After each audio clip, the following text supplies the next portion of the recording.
Բարի երեկո, սիրելի հայրենակիցներ, հարգելի հետևորդներ, այսօր հունիսի 22-ն է, օրը 5 շաբթի, մենք ուղիղ եթերում ենք, այսօր ես տաղավարում հյուրընկալել եմ Ազգային-Ժողովրդավարական Բևեռի խորհրդի անդամներ Արա Պապյանին և Կարո Եղնուկյանին, բարև ձեզ։ Հարգելի հյուրեր, այսօր մեր ամեն շաբաթի ասուլիսը մի փոքր այլ ֆորմատով ենք իրականացնելու, հարց ու պատասխանի ձևաչափով չէ, այլ մենք այս հաղորդման ընթացքում կվերլուծենք 3 ԱՄՆ Կոնգրեսի մարդու իրավունքների հանձնաժողովում տեղի ունեցած լսումները, որոնք նվիրված էին Արցախի հայերի պաշտպանությանը, եւ մենք կարևոր հատվածները մեր հյուրերը կվերլուծեն, պարոն Պապյանը եւ պարոն Եղնուկյանը, սակայն մինչ այդ հատվածները լսելը եւ դրանց անդրադառնալը մենք մի փոքր նախապատմություն ներկայացնենք, հարգելի հյուրեր, թե ինչպես տեղի ունեցան այս լսումները, BEVER-ի ներդրումը որքանով է ակնհայտ այդտեղ, քանի որ այս ամենը նաեւ իրականություն դարձավ Ազգային-Ժողովրդավարական Բևեռի լոբիստական գործունեության արդյունքում, որը Միացյալ Նահանգներում իրականացնում է Livingston Group-ը։ Խնդրեմ, պարոն Պապյան, սկսենք, հետո պարոն Եղնուկյանը կշարունակի։ Մենք տարիների վեր, ավելի քան 3 տարի շփումների մեջ ենք Livingston Group-ի հետ եւ հատկապես նրա փոխնախագահի հետ, ով որ ծագումով հույն է եւ Հելենիկ ինստիտուտի հետ սերտ կապեր ունի, այսինքն մենք նկատում ենք եւ գիտենք եւ այդտեղ էլ շեշտվեց երեքի իդեպ, որ հայ եւ հույն ժողովուրդների շահերը ընդհանուր են եւ պիտի համատեղ պայքար մղվի։ Տարիների վեր այս շփումները կա։ Այս տարի, երբ որ պարոն Սեֆիլյանը այնտեղ էր, ինքը նույն Livingston Group-ի օժանդակությամբ հանդիպեց Քրիս Սմիթի հետ, կոնգրեսական նրա գրասենյակի հետ, փոխանցեց ի լրումը նախքին մեր փոխանցած տարբեր փաստաթղթերի, մոտեցումների եւ բնականաբար զրույցների մեր տեսակետները եւ Livingston Group-ի հետ մենք արդեն մի քանի ամիս է պաշտոնական հարաբերությունների մեջ ենք, այսինքն իրենք ներկայացնում են Ազգային-Ժողովրդավարական Բևեռին եւ բնականաբար Հայաստանի շահերը Վաշինգտոնում եւ տարբեր հանդիպումներ են կազմակերպում եւ մեր խնդրանքով իրենք այդ աշխատանքը տարել են եւ այստեղ ուզում եմ հատուկ շեշտել Բոբ Լիվինգստոնին, որը այո ժամանակին 2008 թվականին, այսինքն ավելի քան 15 տարի առաջ համագործակցել ադրբեջանացիներ եւ թուրքեր եւ որոշ կազմակերպություններ փորձեցին դա ներկայացնել իբր դա հայավնաս է եւ ասես չարախոսել Բևերի դեմ, բայց մենք ասում ենք մեր տեսակետը, որ առաջինը կարևորը այն չէ, թե մարդ ժամանակին ինչ է արել, որտեղ ի վերջո լոբիստական խումբը դա պատվերներ ընդունում եւ կարևորը այն է, որ իրենք այսօր ինչ համոզումներ ունեն եւ այդ համոզումները այո, նրանք հստակորեն հակաթուրքական են եւ պրոհայկական են եւ այդ աշխատանքի շնորհիվ մեզ հաջողվեց կազմակերպել երեկվա այդ լսումները ամեն մանրամասնությամբ խոսողներով պիտի լինեին մեր տրամադրված նյութեր եւ այլն եւ սա եւս մի անգամ փորձ է, որ եթե կա հետևողական աշխատանք, նպատակասլաց եւ ազգային արդյունքներ կա։ Ասեմ, որ օրինակի համար որ պատկերացնենք ինչ է, Ալիևի ռեժիմը ամսական $166,000 է վճարում մի լոբիստական խմբի, որպեսզի նա հակառակ աշխատանքը կատարի եւ նա փորձել էին մեր այս ջանքերը իջիկ դարձնելու չէր ստացվել, մեր լոբիզմը շատ ավելի փոքր գումարներով է իրականացվում, ես կասեի դա խորհրդանշական, որտեղ հասկանանք, որ այո, Վաշինգտոնում կա այն ընկալումը, որ Թուրքիան եւ Ադրբեջանը չունեն ընդհանուր շահեր Միացյալ Նահանգների հետ, սկսած ժողովրդավարությունից վերջացած աշխարհակաղակական շահերից, իսկ Հայաստանն ու հայերը ունեն։ Դրա համար, այսինքն ջանքերը գումարված ընդհանուր շահերին երեկվա քննարկումների հնարավորություն եղավ, որը լինելու է շարունակական։ Եվ պարոն Եղնիկյան ներկայումս էլ Ազգային-Ժողովրդավարական Բևեռը շարունակում է իր լոբիստական գործունեությունը Միացյալ Նահանգներում, դարձյալ առաջնահերթ կարևորելով Արցախի շուրջ ստեղծված իրավիճակը։ Մենք գիտենք, որ այս փուլում մեզ ամենաշատը այս սրված իրավիճակում, երբ ոչ միայն ավելի է շրջափակումը խստացվել Արցախում եւ մեր այնտեղ ապրող հայրենակիցները ամեն ինչից զրկված են, եւ այս փուլում առավել կարևոր է եւ այդ նպատակով էլ Ազգային-Ժողովրդավարական Բևեռը դրամահավաք է իրականացնում ԱՄՆ-ում լոբիստական գործունեությունը շարունակելու, ավելի ծավալելու նպատակով։ Գումարի մեծ մասը արդեն հավաքվել է, շատ քիչ է մնացել։ Խնդրեմ, որքանով եք դուք կարևորում, նաեւ ԱՄՆ-ում երկար տարիներ ապրելով, որքան է կարևոր լոբիստական գործունեությունը այնտեղ։ Միացյալ Նահանգներում ամեն մի պրոֆմիություն, ամեն մի կազմակերպություն, լինի դա կոշկակարների, թե ժամագործների, իրենք եւ որ հավաքվում են այդպես ասած ակումբում, ժամագործների ակումբը, այդ ժամագործների ակումբը իրենց պահանջները, իրենց ինչ որ ուզում են պետությունից, դա հաղորդում են լոբիստական խմբերի միջոցով։ Այնպես որ լոբիստական խմբերը ոչ միայն քաղաքական հարցերով են զբաղվում, այլ նաև ամեն տեսակի կենցաղային հարցեր, իհարկե, երբ որ հավաքական ուժ է ներկայացնում դա, ինչպես ժամագործները կամ ոսկերիչները կամ կոշկակարները եւ այլն։ Հիմա մերը իհարկե քաղաքական մոտեցում է եւ այնքանով է տարբերվում մեր, որ նաև մենք փաստորեն Հայաստանը կամ մեր շահերը ոչ թե տեղացի ամերիկյան ժողովրդի շահերից են լինում, այլ թե այստեղ մեկ այլ պետության շահերից ելնելով մենք լոբիստական մեր առավելությունը իհարկե նա է, որ Ամերիկայում ունենք սփյուռք եւ այդ մեր սփյուռքահայ ամերիկաբնակ հայերը իրենք նաեւ ներկայանալով որպես ամերիկացի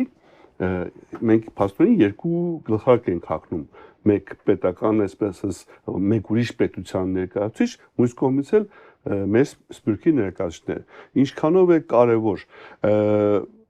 Վաշինգտոնը այնպիսի մի տեղ է կոնգրեսը սպիտակ տունը գործադիրը պենտագոնը եւ այլն որ այնտեղ դռները այնպես չի որ դու զանգես ինչպես ասეთ Հայաստանում հորեղբորս տղան այսինչ տեղն է աշխատում ես կարող եմ դուռը բացել եւ մտնել այստեղ ասում են քացով դուռը բացել չէ կոպիտ խոսք է բայց Միացյալ Նահանգներում այդպես չէ Միացյալ Նահանգներում ընդունված է որ երկարատև ժամանակ հարաբերություններ են ստեղծվում եւ այդ լոբիստական խմբերի ղեկավարները կամ հիմնադիրները ընդհանրապես լինում են մարդիկ, որոնք նախկինում եղել են պաշտոնյաներ, լինի դա գործադիրում, կամ օրենսդիրում, ինչպես Լիվինգսթոնը օրենսդիրում եղել երկար տարիներ, բայց կարող են լինել գործադիրում, պենտագոնում, հետեւաբար իրենք ունեն հարաբերություններ այդ կոնգրեսականների հետ կամ պետդեպարտամենտի աշխատակիցների հետ։ Սա երեկվա լսումները շատ պարզ ձևով բացահայտեցին հենց մեր գործունեությունը, BEVER-ի գործունեությունը Վաշինգտոնում, որովհետև Ժիրայր Սեֆիլյանի հանդիպման ժամանակ այնտեղ ներկայացուցիչները, ովքեր որ զեկույց արեցին կամ ովքեր որ վարում էին այդ լսումները, երկու հոգու հետ միասին ինքը արդեն հանդիպել էր մեկի գրասենյակի հետ միասին, իսկ մյուսին էլ անձամբ խոսքը գնում է Բիլիրաքսի մասին, որ Բիլիրաքսին անձամբ էլ հանդիպել։ Բիլիրաքսը լինելով Ֆլորիդա նահանգից ծագումով հույն, շատ շահագրգռված աշխատել հայկական համայնքի հետ, եւ այստեղ պետք է նշեմ նաեւ շատ կարեւոր մի հանգամանք, որ մինչեւ Ազգային ժողովրդական Բևեռի մուտք գործել է, այսպես ասած, Վաշինգտոնյան լոբիստական շրջանակները, Ամերիկայի հայ լոբիստական ճակերտների մեջ եմ ասում, հայ լոբիստական կազմակերպությունները հաջողություն չէին ունեցել այսպիսի լսումներ ունենալու, որովհետև իրենք Այսպես խորքային երբևէ երևի ներկայացված չի բացի եղել խորքայինից իրենց նպատակը երկար տարիներ եղել է ցեղասպանության ճանաչումը։ Հիմա սպառվել է այդ բանը եւ ցեղասպանությունը ճանաչել է Բայդենը, էլ ինչ պետք է անեն։ Հիմա իրենց մոտ մնացել է միայն Արցախի հարցը, որ իրենք ուզում են առաջ քաշեն, բայց ինչն է հետաքրքիր, որ ինչով ես ուզում եմ տարբերեմ, ճիշտ է, չնայած որ երեկվա լսումները ուղղված էին Արցախի հարցի վերաբերյալ, սակայն ազգային-ժողովրդական բևեռի նպատակը կամ ցուցակը, ինչով մենք ուզում ենք լոբիստական գործողություն կատարել Վաշինգտոնում, չէր սահմանափակվում միայն Արցախով։ Դա դեօկուպացիան էր, դեկոլոնիզացիաներ, մեր այսպես ասած, որ մենք Ռուսաստանի, Հայաստանից ձերբազատվելու գործողություններն էր, որը այս պահին, ինչպես բոլորը հասկանում են, նաև շատ այսպես ժամանակակից բառ օգտագործեմ, շատ տրենդային է, որովհետև ամբողջ քաղաքակիրթ աշխարհը այսօր հակառուսական մթնոլորտում մեջ են։ Հետևաբար մեր այդ գիծը, որ մենք ասում ենք, որ ոչ թե ցեղասպանության ճանաչում, այլ թե Հայաստանի անկախության, ազատության, ինքնիշխանության, պետականության ստեղծումը, Արցախի հարցը դրան կապված, չասեմ ածանցիալ է, բայց կից բան է, բայց քանի որ Արցախի հարցը այս պահին Արցախաբնակ մեր հայության հարցը հրատապ հարց է, կատաստրոֆայից խուսափելու հարց է, մենք առաջնային գտանք, որ այս հարցով պետք է հիմա լինի մեր գործունեությունը Վաշինգտոնում, որպեսզի այս հարցը բերենք առաջի պլան։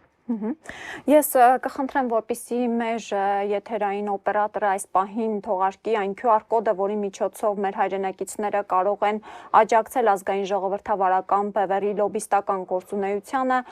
Շատերը դեռևս չգիտեն, որ այս լսումները նաև բևեռի գործունեության շնորհիվ է կյանքի կոչվել, հուսանք անպայման կտեղեկանանք, թե պատկերացրեք դեռևս չլինելով իշխանություն չունենալով բևեռը արդեն նման ազդեցիկ լսումներ է իրականացնում կյանքի կոչում, հարգելի հայրենակիցներ, ձեր ներդրումների շնորհիվ բևեռի լոբիստական գործունեությունը ավելի կծավալվի Միացյալ Նահանգներում, այնպես որ մենք առաջիկա օրերի եւ ինչու՞ չէ նաեւ ժամերի ընթացքում կարող ենք ավարտել դրամահավաքը, թե ինչպես կարող եք աջակցել բևեռի լոբիստական գործունեությանը, մանրամասները կարող եք գտնել բևեռի պաշտոնական էջերում կամ զանգահարելով բևեռի կենտրոնական գրասենյակ։ Մենք անդրադառնանք արդեն լսումներին մասնակցեցին ազդեցիկ կոնգրեսականներ, հայտնի ամերիկացի փորձագետներ, նախկին դեսպաններ, ովքեր շեշտեցին, որ հայերը երկրորդ ցեղասպանության վտանգի առաջ են կանգնած եւ նախագահ Բայդենին կոչ արեցին պատժամիջոցներ կիրառել Ադրբեջանի նկատմամբ, ինչպես նաեւ ռազմական օգնությունը սահմանափակել։ Ես այժմ առաջարկում եմ դիտել ելույթներից հատվածներ եւ դրանք վերլուծել։ Առաջինը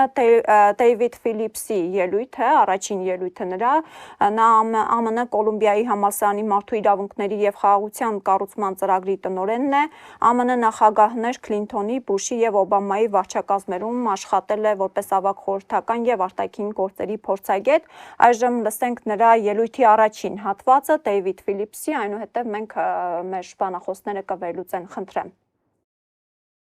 What we see today is a second Armenian genocide, which is underway. And the United States is simply not doing what it can do to stop this pattern, despite ample evidence of credible human rights organizations. I urge this commission to do more, including visiting Artsakh, to express solidarity there, and to make clear that American values on human rights and genocide prevention not be traded for hydrocarbons or other concessions to authoritarian leaders. As we've learned painfully in many places, deals with corrupt authoritarians end up harming the U.S. no matter the perceived short-term transactional benefits. I also want to commend the U.S. Commission on International Religious Freedom for exposing the horrible destruction of Armenian Christian churches and monuments reminiscent of the Taliban's conduct. The U.S. has several tools it can use here. Section 907 of the Freedom Support Act is frequently cited. It requires cutting off assistance to Azerbaijan for blockades and aggressive military action. Waivers of Section 907 only harm U.S. credibility. The disproportionate arms transfers to Baku at the end of the Trump administration served to embolden Azerbaijan and Turkey's war in 2020. Azerbaijani forces attacked Artsakh on September 27, 2020. They use armed drones, heavy artillery, rockets, and special forces.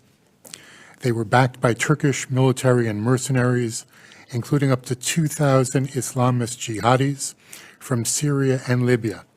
who were promised a bounty for killing Armenians. Trophy videos of these jihadists show them boasting over Armenian bodies they had mutilated. The overall goal of Azerbaijan was and remains the cultural erasure of Armenians. In violation of the trilateral ceasefire statement of November 9, 2020, Azerbaijan blocked the Lachin corridor on December 12th. Blocking the corridor has left 120,000 Armenians without life-saving medication and health care. Azerbaijan established checkpoints on the border with Armenia. It cut gas, electricity, water, mobile communications, and it is engaged in well-documented daily attacks. The ultimate aim, and let's be clear, is emptying Artsakh of its native Armenian population by subjecting them to physical and psychological attacks, making their lives unlivable. Last weekend, President Erdogan visited Baku and urged further actions to send Armenians the message that they are unwanted. Erdogan's new government includes a foreign minister who has committed crimes against Armenians. These crimes did not occur in the fog of war. It is a stated policy of Azerbaijan. In 2004, Azerbaijani Defense Minister Safar Abiyev stated, "Within the next 25 years, there will be no state of Armenia in the South Caucasus." In 2005, the mayor of Baku addressed a German delegation. "Our goal is the complete elimination of Armenians. You Nazis already eliminated the Jews in the 1930s and 1940s, right? You should be able to understand us." Ilham Aliyev stated on December 24, 2022, "Work should focus on a single concept and policy, our return. Now the Great Return Program for Karabakh is being implemented. Inshallah, there will come a time when we develop a second Great Return Program to Greater Azerbaijan. We will drive them away like dogs." It is clear from Aliyev's actions and his hate speech that a second Armenian genocide is underway. The Erdogan regime is a full partner. It has equipped Azerbaijan with the tools to implement its Armenophobia. Erdogan's wife is recorded urging Aliyev not to release 2020 prisoners of war, to maintain leverage despite the stated agreement. We know that Aliyev has a record of not keeping his commitments. POWs have not been accounted for, which is a violation of international humanitarian law, with all our means and all our heart. Aliyev and Erdogan are blood brothers who belong in the dock together. Ուրեմն արդեն մենք կարող ենք պարոն Պապյան խնդրեմ վերլուծել, կարծեմ Դեյվիդ Ֆիլիպսի կողմից նման կոշտ գնահատականներ առաջին անգամ են հնչում։ Եվ Դեյվիդ Ֆիլիպսի կողմից եւ ընդհանրապես նման միջավայրում, այսինքն կոնգրեսի պաշտոնական լսումների ժամանակ սա խիստ կարեւոր է։ Սա պարզապես հարցազրույց չէ ինչ որ մի հեռուստաընկերությունում, որը եւս կարեւոր կլներ։ Սա արձանագրվող ելույթներ են, նախապես նաև գրավոր շատ բաներ տրվել է եւ դրա մասին եւ սա հավերժ պիտի մնա այնքան քանի կա Միացյալ Նահանգները եւ իր կոնգրեսը եւ այլն, ինչպես մենք հիմա ուսումնասիրում ենք շատ բաներ կապված 100 տարի առաջ դեպքերին, նման լսումները։ Եվ գիտեք, շատ մտքեր կա, որ ինքը արտահայտեց, մենք դա գիտենք, մենք հայերս գիտենք, բայց շատ կարևոր որ կոնգրեսում բացի այդ արձանագրվելով դա ավելի օրինական եւ վստահելի է դառնում, որ նշանակում է տարբեր հետազոտողներ, տարբեր լրագրողներ կարող են վերցնել եւ մեջբերում կատարեն նույն Դեյվիդ Ֆիլիպսի խոսքերից, նույն այն հղումներին, որ ինքը պատմում է։ Մենք գիտենք, մենք ինքներս տեսել ենք, օրինակ Էրդողանի կնոջ մասին, որ կինն ասում էր գերիներին բաց մի թող փոքր խմբերով փոխանակի եւ այլն։ Իրենց համար դա տարօրինակ է, ամերիկացիները չեն կարող պատկերացնել, որ աշխարհում դեռևս նման մտածողության մարդիկ կա, մենք գիտենք, թուրքը մեր արևանն է։ Ես ասեմ, ես հաճելիորեն զարմացած եմ Դեյվիդ Ֆիլիպսի երեկվա ելույթներից, որտեղ երբ որ ինքը Turkish-Armenian Reconciliation Commission-ի անդամ էր, այդ գիտեք մի հանձնաժողով կար հայ-թուրքական հաշտեցման բան, նա ոչ թե կասեմ պրոթուրքական էր, բայց նա ամեն ինչ անում էր, որպեսզի ինչ որ չափով մոռացության տրվի եւ այլն, ինչ որ եղել է, եկեք նայենք ապագային բան, բայց ինքը այս ելույթում չէ, բայց ուրիշ մի ելույթում երեք շատ կարևոր մի բան ասեց, ասես թուրքերն ասում են, որ մենք ճշմարտակ ոչինչ չենք անի, under duress օգտագործեց, բայց ես հավաստիացնում եմ, որ իմ շփումներից է, որ թուրքերը միայն ճշմարտակ կարող են բան անել եւ թուրքերին պետքա ճնշել, թուրքերին պետքա պարտադրել, որ իրենք անեն։ Սա շատ կարևոր էր, ես ամբողջ ելույթը հենց դրա մեջ էր եւ կարևորում եմ այստեղ այս ելույթի մեջ Էրդողանի եւ Ալիևի, այլ որ իրենց երկուսի ցերներն էլ ասած արյունոտ իրենք արյան եղբայրներ են, այսինքն արյան մեջ այդ նույն սրանք շատ կարևոր են եւ սա նաեւ ցուցանիշ է նրա, ինչ մենք այստեղ խոսել ենք ժամանակին, եթե հիշեք, որ Էրդողանի ընտրությունը մեզ համար լավ է։ Հիշում եք, ես ասում էի, շատերը այսպես միամիտ բաներ ունեն, ասում էին, չէ, Ղարաչողլն, որ ընտրվի լավ է, նա ավելի բարի է, Եվրոպա-Թուրքի բարին չկա հայ նկատմամբ։ Այդ հասկանանք։ Այսինքն պիտի հասկանանք, այդ բարին նշանակում է, որ ինքը ժպտալուց հետո է մորթում, մյուսը միգուցե չի ժպտում։ Հիմա ակնհայտ էր երեկվա քննարկումներից, որ Էրդողանը համբերության բաժակը Միացյալ Նահանգների լցրել է։ Դա շատ կարևոր հանգամանք է։ Եվ Միացյալ Նահանգները մենք մոտ ապագայում կտեսնենք քայլեր է ձեռնարկելու, որպեսզի պատժի, էլի Դեյվիդ Ֆիլիպսը չէր ասում, բայց բանը դեսպան Սեմ Բրանբեկը, որը կրոնի հարցերով դեսպան է եղել եւ մարդու իրավունքների հետ հարցով, նա շատ կարևոր միտք ասեց։ Իդեպ հաջորդիվ իրեն ենք լսելու, այո։ Կլսենք, բայց ես ասում շատ կարևոր էր, որ ասեց Էրդողանը աշխարհի թիվ 1 իսլամիստական առաջնորդն է եւ նա ամեն ինչ անում է, որպեսզի քրիստոնյաներին տարածաշրջանից դուրս մղի, սրանք շատ կարևոր այդ։ Գիտեք, սրանք հայտարարություններ են, որ անգամ մենք չի, որ ամեն անգամ բարձրաձայնում ենք, էլի, որտեվ թե ասում են մեզ որ ասել են, դե պետք չի շատ կոշտիներ, տեղեր կա փափուկ, շատ կոշտ եւ շատ ճիշտ ու արդարացի գնահատականներ էր։ Խնդրեմ, պարոն Յանուկյան, դուք այս ելույթի Ֆիլիպսի ելույթի հետ կապված կրկնել մի միտք, որ այս տաղավարում ուրիշ անգամ ասել եմ, որպեսզի մեր ժողովուրդը հասկանա, թե ամերիկյան հասարակությունը, պետությունը ինչպես են գործում։ Քանի որ ամերիկյան պետությունը, իշխանությունները բռնապետական չեն, ժողովրդավարական են, իրենք չեն կարող հրանք տալ եւ ասել այսպես պետք է արվի։ Իրենք միշտ նայում են, թե հասարակությունը ինչ է ուզում իրենցից։ Բայց հասարակությունը Միացյալ Նահանգների, ինչպես ու աշխարհի բոլոր հասարակությունները 90%-ը, այսպես ասած, բանից բեխաբար են։ Եվ այստեղ է գալիս ինստիտուցիոնալ մոտեցումը Միացյալ Նահանգներում, որտեղ Միացյալ Նահանգներում կան think tank-եր, ուղեղային կենտրոններ, մասնագետներ, փորձագետներ, մարդիկ, որոնք ես էլ հաճելիորեն զարմացած եմ, ինչպես ասեց պարոն Պապյանը, որ Ֆիլիպսը ասեց այնպիսի բաներ, որ մենք իհարկե գիտենք, բայց ես ձեզ հավաստիացնում եմ, որ կոնգրեսականների 90%-ը չի իմանում, ուր մնաց հասարակության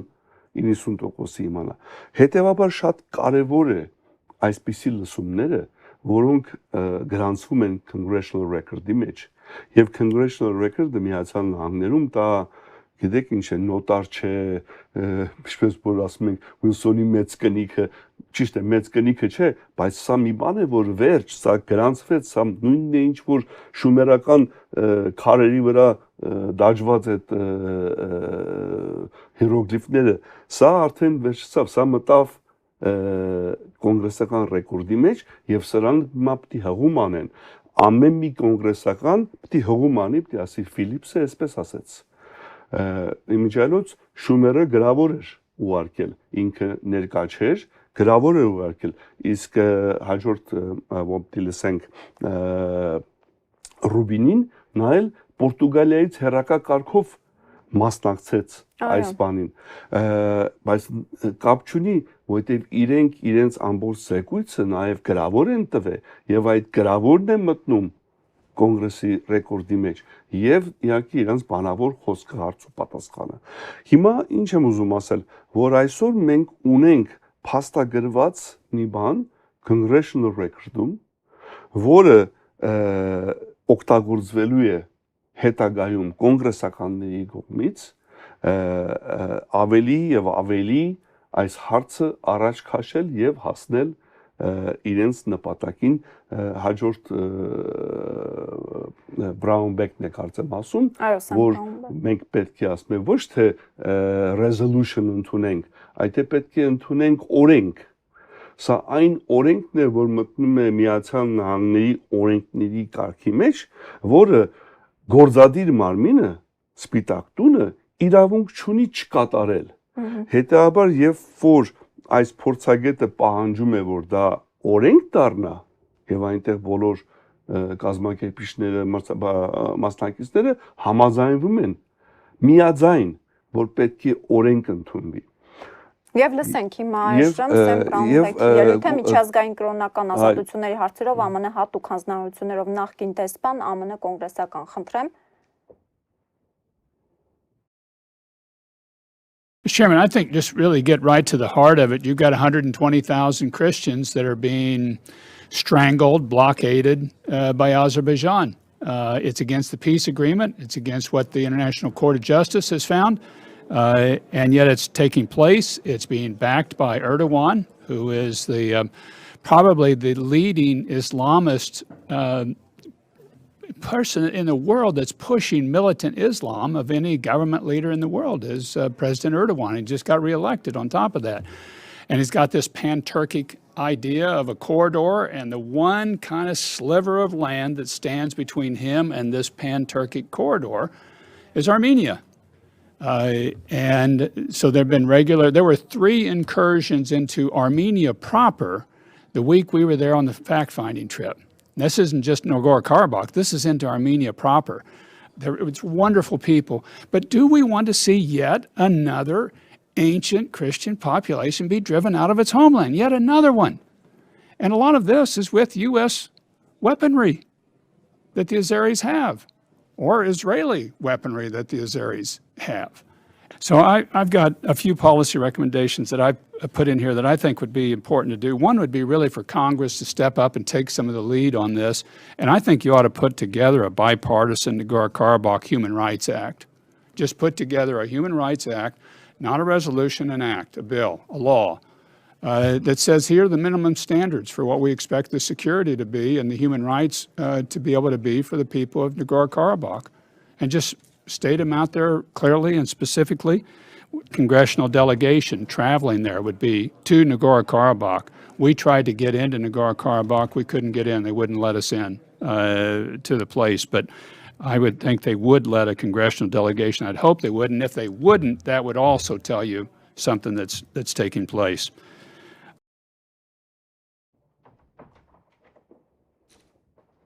Խնդրեմ։ Ինչ ունենք ասելու, ինչպես կմեկնաբանեք։ Ես ուզում եմ կրկնել պարոն Եղնիկյանի ասած այդտեղ, որտեղ շատ կարևոր էր, որ պիտի ակտ ընդունվի, այսինքն փաստաթուղթ գործադրին կատարման համար պարտադիր բան եւ շատ ճիշտ է այդ բոլոր համեմատությունները, ինչ ասես, Ղարաբաղի մարդու իրավունքների ակտ, այսինքն առանձին փաստաթուղթ, որը կապահովի անվտանգությունը տեղի ժողովրդի, իսկ ապահովել նշանակում է, ուրեմն պետք է ամերիկան պարտադրի կամ զինվորական ռազմական ներկայություն ապահովի։ Սրանք կարևոր են։ Հիմա շատերը ես գիտեմ, որովհետև հերթական անգամ ռուսական գործակալությունը պիտի ասի, դե լավ, հիմա իրանք խոսում են ինչ պետք է անեն։ Նախ առաջինը ասեմ, թող մի ասենց խոսակցություն էլ Դումայում կազմակերպեն։ Թող Դումայում կանգնեն ասեն, որ աշխարհի թիվ 1 իսլամիստը դա Էրդողանն է, որը քրիստոնյա 120,000 ժողովրդին խեղտամահ strangle բառը օգտագործեց, խեղտամահ անելը, այսինքն շատ իմիջիալ ասեմ, շատ կոշտ բառապաշարով էր այս ամբողջը ասում, ոչ միայն նուրբ դիվանագիտական մարդիկ հստակորեն ասում են, սա խիստ կարևոր է այդ փաստաթղթային առումով։ Ես ուզում եմ նաև Բրաունբեկի մի այլ միտքը, որ այստեղ չէր, բայց ինքը ասեց, որ հակամարտությունը կրոնական չէ, բայց կրոնական գործոնը ներկա է։ Եվ եթե հայերը քրիստոնյա չլնեին, Արցախի հայերը, հաստատ Բաքվի վերաբերմունքը նրանց վերաբերալ ուրիշ կլներ։ Մենք հասկանում ենք, չէ՞ որ իսկապես այդ ձև է։ Գիտեք, սրանք մտքեր են, որոնք հնչեցվում են, որոնք վաղը գործադիրի համար դառնալու են կատարման համար պարտադիր։ Դիվանագիտությունը դա փոքր հետևողական քայլերի շարունակական գործողություն է։ Դու պիտի նախապես ստեղծել եւ ամեն ինչը ոչ մի գյուղացի չի ակնկալում, չէ՞ որ եկավ եւ բերքը հավաքեց։ Բերք ստանալու համար ինքը պիտի հողը վարի, ցանի, մշակի, ջրի եւ լավ պայմաններում բերք ակնկալի։ Իսկ մեր որոշ ճակերտավոր վայ քաղաքագետներ այն մտքերն են արտած, բա ինչ եղավ, ինչի չեն անում։ Իսկ ինչ ես արել դրա համար։ Այ երեկվա լսումները հենց այդ ցույց տվեցին։ Մենք ազգային-ժողովրդավարական բևեռը արեցինք բաներ եւ չունենալով իշխանություն, չունենալով այն փողերը, որ հայկական որոշ կազմակերպություններ կթում են տասնամյակներ շարունակ ժողովրդից ոչինչ չեմ անում եւ մենք ստացանք արդյունքը։ Կարվի ավելին, հաստատ ավելի արդյունք կստանամ։ Իդեպ ասեմ, որ արդեն որոշումը կայացված է, որ հաջորդ լսումները եւս կայանալու են եւ պետք ներկայացուցիչների։ Բայց իսկապես, պարոն Եղնիկյան, պարոն Պապյան, այո, շատ լավ քննադատեցին, սուր կոշտ քննադատությունները արեցին ու վերջ չանցավ գնաց։ Հիմա այս ամեն ինչը չանցավ գնաց, դա արձանագրվեց։ Դա չանցավ գնաց, դա նույնը ոնց որ ասեք, դատարանը որոշում ընդունեց, վճիռը կասեց, անցավ գնաց, չէ։ Լավ պահանջ են ներկայացնում, բանավոր պահանջ է, չէ՞, ասում են, որ Ալիևը պիտի բացի միջանցքը, սա պիտի արվի օգնությունը, բայց առաջ ոգես մնաց հասարակության կարծիքը։ Սա այս մարդիկ հասարակական կարծիք ստեղծողներն են։ Դրա համար պետք է մենք հասկանանք այս մեխանիզմը։ Հիմա իրանք ստեղծում են հասարակական կարծիքը, փորձագիտական, սա գրանցվում է կոնգրեսական ռեկորդում եւ ըստեղից արդեն օգտվում են։ Հիմա մեզնից է կախված, թե մենք ինչքան իրենց ավելի կբրթենք, այսպես ասած, որտեղ մենք պետք է բրթենք իրանց հետևից, որ իրանք առաջ գնան։ Ես նաև հաճելիորեն զարմացած էի եւ ուրախացած էի, որ իրենք շատ ավելի խորը գնացին, քան թե ես կանխատեսում էի։ Ինչ իմաստով։ Նայեք, ասում են, չէ, ՆԱՏՕ-ի անդամ Թուրքիա իրենց դաշնակից, Իսրայելը ղեկավարում է ամերիկյան քաղաքականությունը, քաղաքական կարծիք, հասարակական կարծիք ստեղծող փորձագետը հարգված, որը սպիտակ տուրը լսում է, ամբողջ կոնգրեսը լսում է, իրենք ասում են, որ Թուրքիան Էրդողանին բերում են Ալիևի հետ միասին, ասում են նույն բանտախցում պետք է անցկացնեն, Իսրայելն ասում են, որ դու այդ զենքերը որ տալիս ես, այդ զենքերի մեջ կա, հետո ուրիշ մեկի բանի ժամանակ, իսրայելական զենքերի, թուրքական դրոնների մեջ կան ամերիկյան մասեր, եւ ասում է գիտեք ինչ, Իսրայել, ասում է մենք ասում է գոնե ամերիկացիներս կարող ենք Իսրայելին եւ Թուրքիային պարտադրել եւ այդ խոսակցությունն է գնում, որ Ֆիլիպսը ասաց, որ Թուրքին միայն պարտադրելով է լինում։ Մենք պետք է նրանց պարտադրենք, որպեսզի իրենք այդ զենքերը տեսնեն, թե ուր է հասնում եւ ինչ նպատակի համար է գործադրվում։ Հետեւաբար թուրքական եւ իսրայելական դրոնները, ռակետները, որոնք օգտագործվեցին 44 օրյա պատերազմի ժամանակ, այսօր հարվածի տակ են։ Նաև ուզում եմ նշել, որ հստակ խոսք գնաց 2000 ջհադիստ, իսլամիստ վարձկանների մասին, որոնք բերվել են պատերազմի ժամանակ եւ հայերի դեմ են օգտագործել։ Մի հատ հիշենք, վերջի անգամ մեր իշխանությունները երբ են խոսել են վարձկանների մասին։ Մեծ խոսում էին, պիտի դատի տանք, էս պիտի անենք, ուր եղավ այդ ամբողջ բաները, այո, դա պատերազմական հանցագործություն է Թուրքիայի կողմից, բայց մենք տեսնում ենք այդ եղբայրացման քաղաքականությունը ոնց ասած ջրել այս ամբողջ իրենց խոստումները։ Դե այս իշխանությունները այնքան ստոր են, որ անգամ օրինակ Նիկոլ Փաշինյանը այսօր կարող է, չէ, ԱՄՆ կոնգրեսին շնորհակալություն հայտնել այս լսումները կազմակերպելու, իրականացնելու համար, եթե Պուտինը ինչ-որ բան աներ, հիմա 10 անգամ Վլադիմիր Պուտինին սպասիբա ասած կլիներ։ Եվ ցավալին գիտեք, իրենց անկախ համարող լրատվամիջոցները եւս չանդրադարձան, հասկանում եք, մենք էինք հեռարձակում ուղիղ եթերով, կարծեմ ազատություններ հեռարձակում։ Ազատությունը չեմ Ամերիկայի նկատել։ ձայնը։ Առաջին եմ Ամեկ+։ Ազատություն չգիտեմ, Ամերիկայի ձայներ առավել եւս, բայց ուր են մյուսները կամ այսօր փոխանակ ամբողջ լրատվական դաշտը լցված լիներ երեկվա հայանպաստ, ընդգծում եմ, խիստ հայանպաստ մտքերով Սադամ Հուսեյնի հետ են համեմատում Ալիևին։ Դուք հասկանում եք դա ինչ է։ Այո, կլսենք մենք դեռ այդ ելույթները։ Մինչ այդ հաջորդ ելույթին անցնելը հարգելի հետևորդներ, խնդրում եմ հենց հիմա տարածել այս ուղիղ եթերը, բաժանորդագրվել BEVER-ի YouTube-յան ալիքին եւ այժմ առաջարկում եմ լսել Մայքլ Ռուբինի ելույթը, ով հայտնի փորձագետ է, խնդրեմ։ President Aliyev has changed and grown more erratic over the last decade.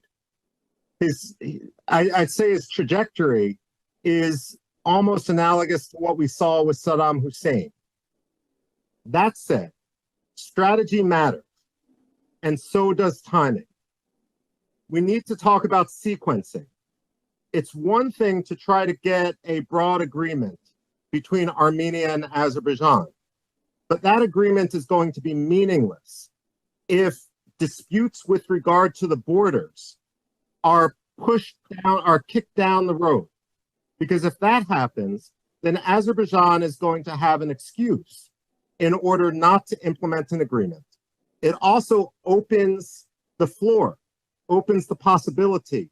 to have some sort of fake 9-dash line type map. And we've already heard President Aliyev saying, well, Yerevan is part of historical Azerbaijan. We need to nip this in the bud. We can't simply assume that this is a rhetorical excess, the way, unfortunately, we did with Saddam Hussein in 1990 before his push into Kuwait. I would also argue that we need to ensure that the laws which are on the books are actually implemented. The waiver of Section 907 of the Freedom Support Act does not enable diplomacy. Moral equivalence does not work. Impunity invites aggression.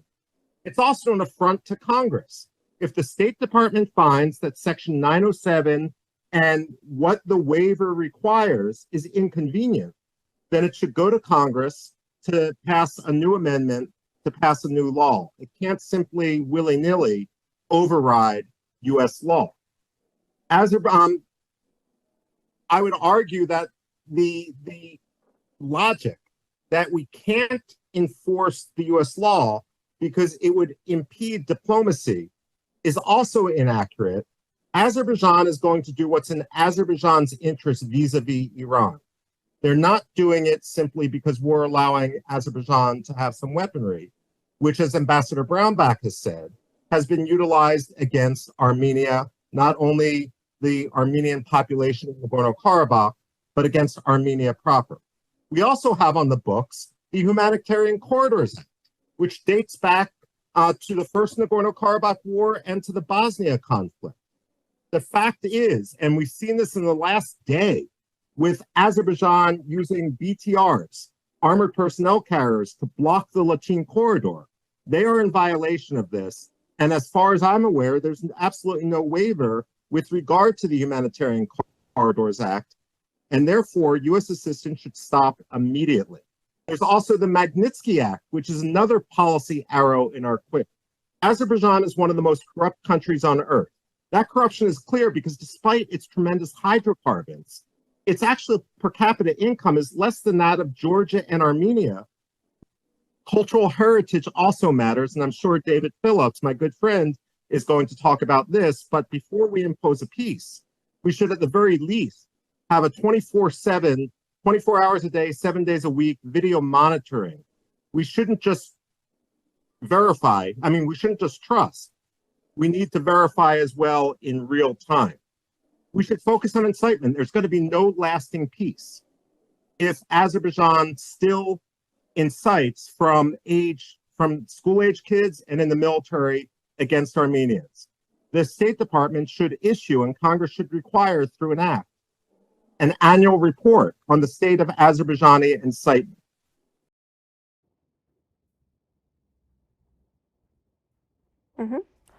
Պարոն Պապյան, խնդրեմ,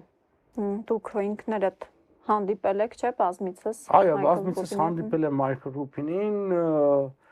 ինքը մինչև իսկ իմ գրած մի հոդվածի հղումներ ա կատարել եւ պիտի ասեմ իր հոդվածները հաճախ ավելի կոշտ ա եղել, քան անգամ իմ հոդվածները։ Եվ այդ առումով ինքը ազնիվ է,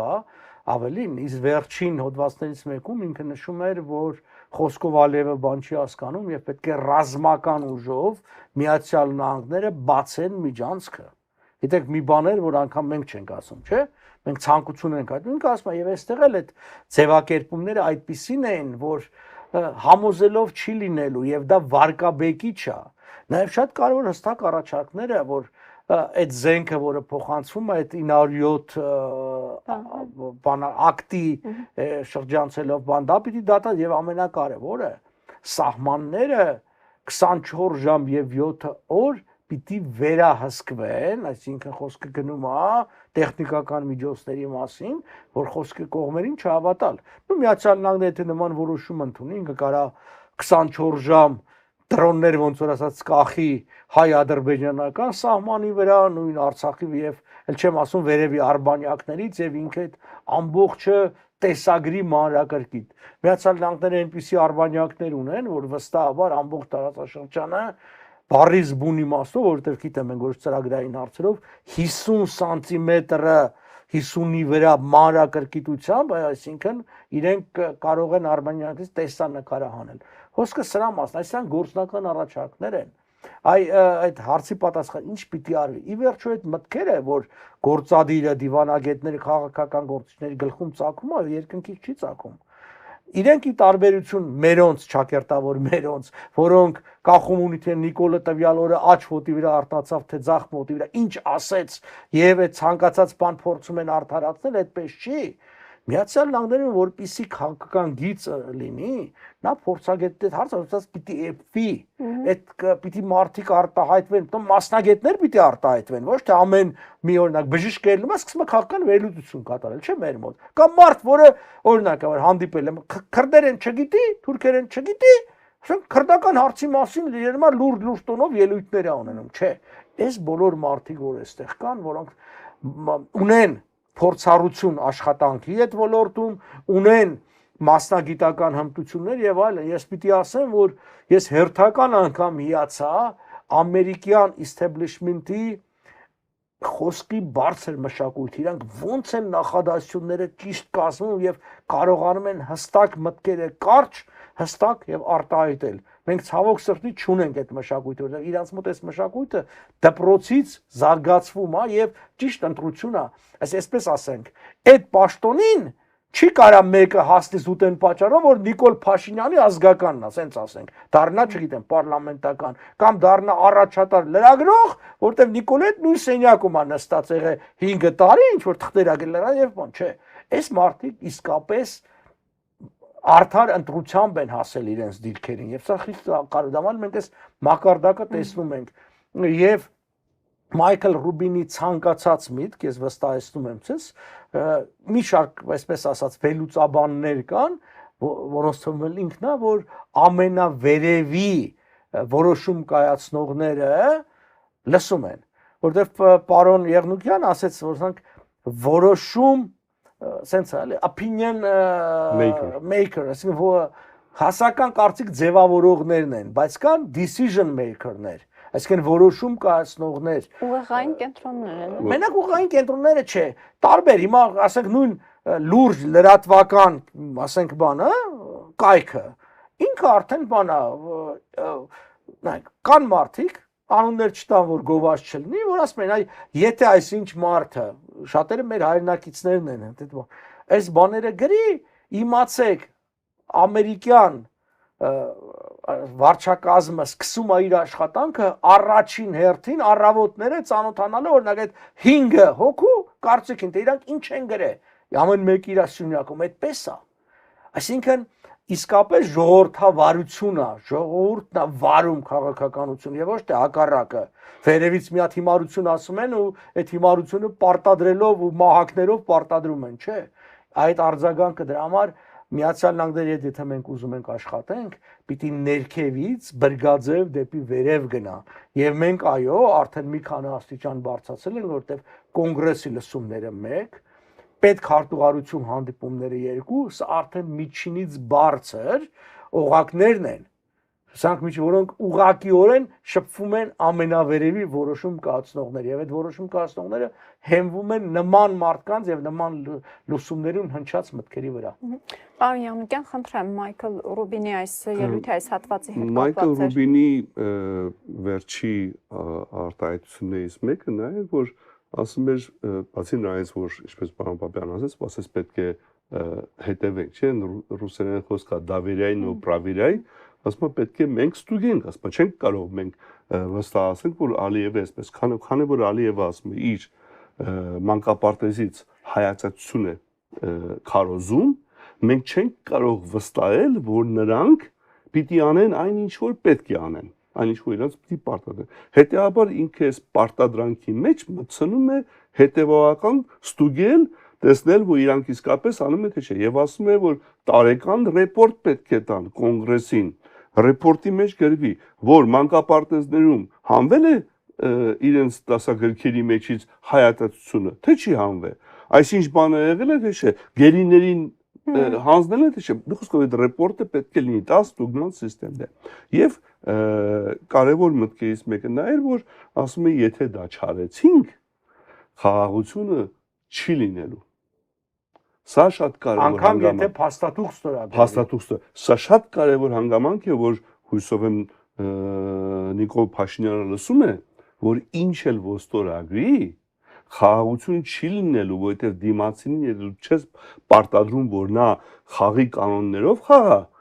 խաղաղություն չի լինի։ Իսկ քանի որ մենք չունենք այն ուժը, որ դիմացինին այս պահին խաղի կանոններին պարտադրել, մենք պետք ունենք Միացյալ Նահանգների պես մի ոստիկանի, ով որ կպարտադրի, որ Ադրբեջանը այդ խաղի կանոններով շարժվի։ Մայքլ Ռուբինը, ճիշտ ասես պարոն Պապյանը, շատ ավելի կոշտ արտահայտվեց Ադրբեջանի Ալիևի նկատմամբ, քան թե մենք ենք արտահայտվում, եւ որովհետեւ ինքը եւ ստեղ իսկապես ես հիացած եմ, իրանք գիտեն դետալներ, որ մեր ժողովրդի նորից ասեմ 90%-ը չի իմանում։ Եվ նորից շեշտեմ այն հանգամանքը, որ Մայքլ Ռուբինն էլ եւ Ֆիլիպսն էլ երկուսն էլ ծագումով հրյա են, բայց իրենք չխորշեցին, չամաչեցին, չփորձեցին թաքցնել, նույնիսկ Ֆիլիպսը արտահայտեց իր, ասեց ես հրյա եմ եւ ասեց բայց ես չեմ ընդունում Իսրայելի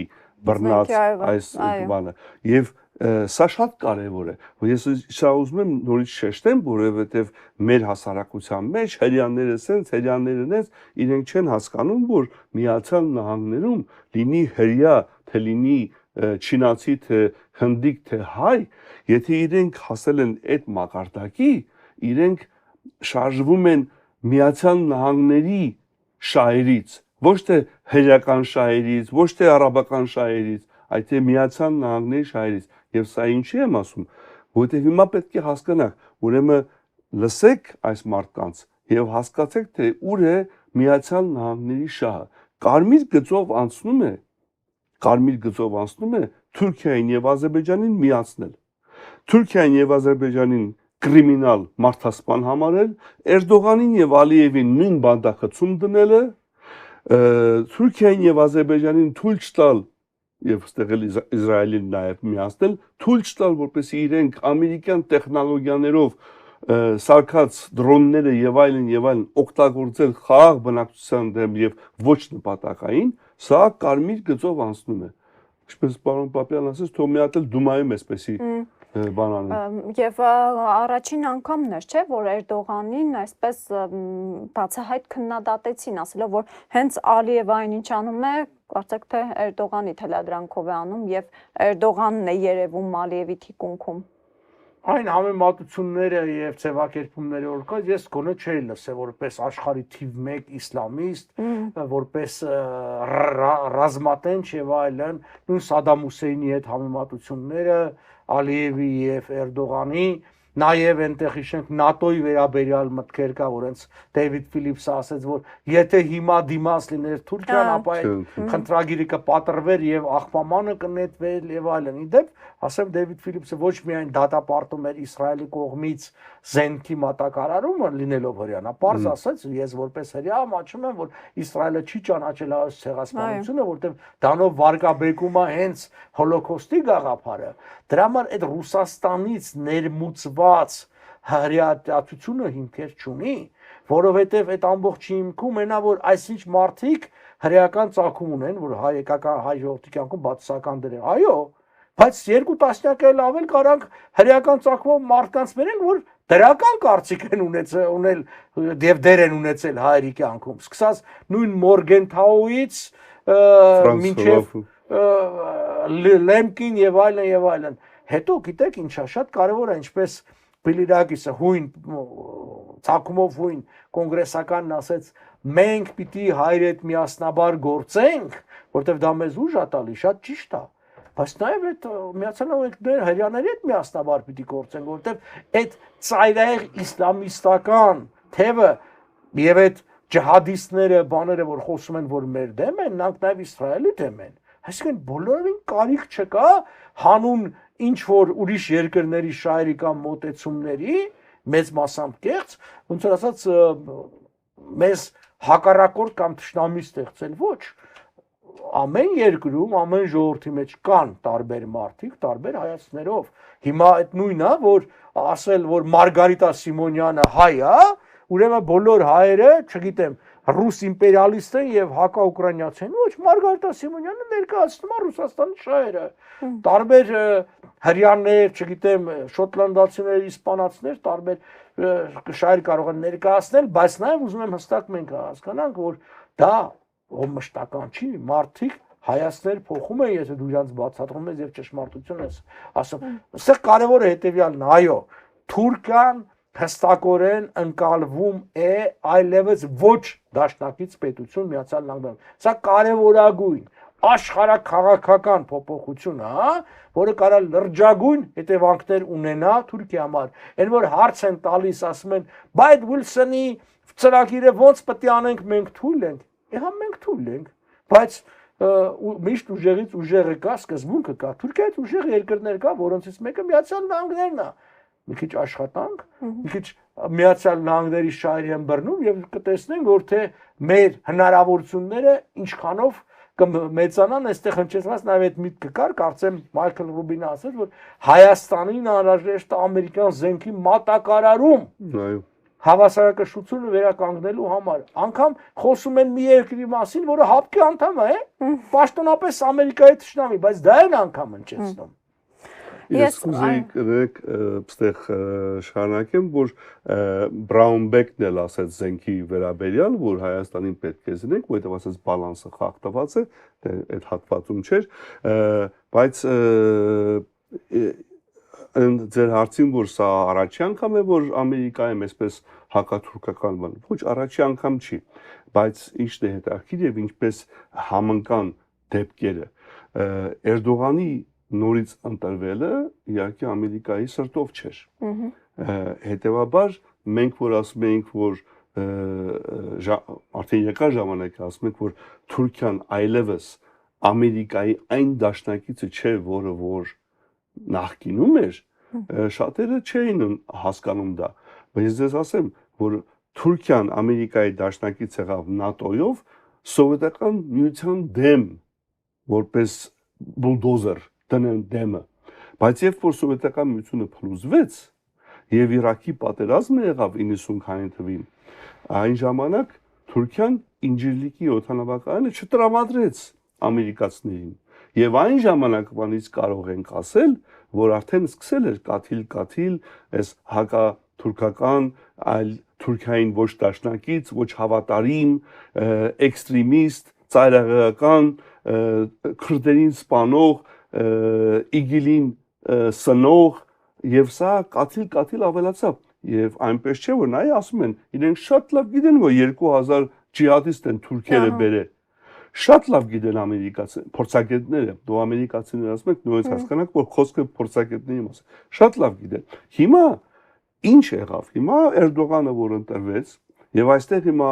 Արցախի հարցը կա իսկապես կատաստրոֆիկ եւ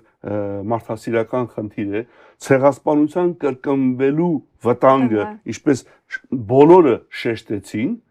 Evans ասաց որ ամեն ինչ ասված է ասեց ես էլ ավելացնելու հիմա բան չունեմ առաջարկում եմ հենց իր խոսքից հետեւաբար իրենք արդեն եկել է կուլմինացիան այսպես ասած այդ մոմենտն է եկել որ այսօր արդեն բացահայտ Թուրքիայի դեմ կոշտ բառապաշարով ավելի կոշտ քան թե մենք ենք օգտագործել լինելով քաղաքական կորեկտնեսի շրջանակներում ճիշտ է ասում ենք մարդասպան են եւ այլն բայց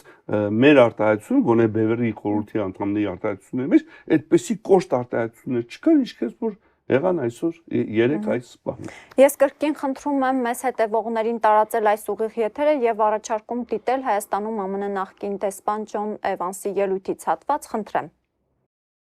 And there should be respect for these groups. And I wish Azerbaijan had that same intent or inclination. I'm going to skip over a lot of this here. One of the points, though, that is sometimes disputed is whether there really is a danger of genocide. I would say absolutely there is. It's been stated here today that the second genocide has already begun. That may be questionable, but I think there is a real danger of it, and it's not only in view of the 1915 precedent, but it's also, as David has said, it's in view of the actions, recorded actions and speech of Azerbaijani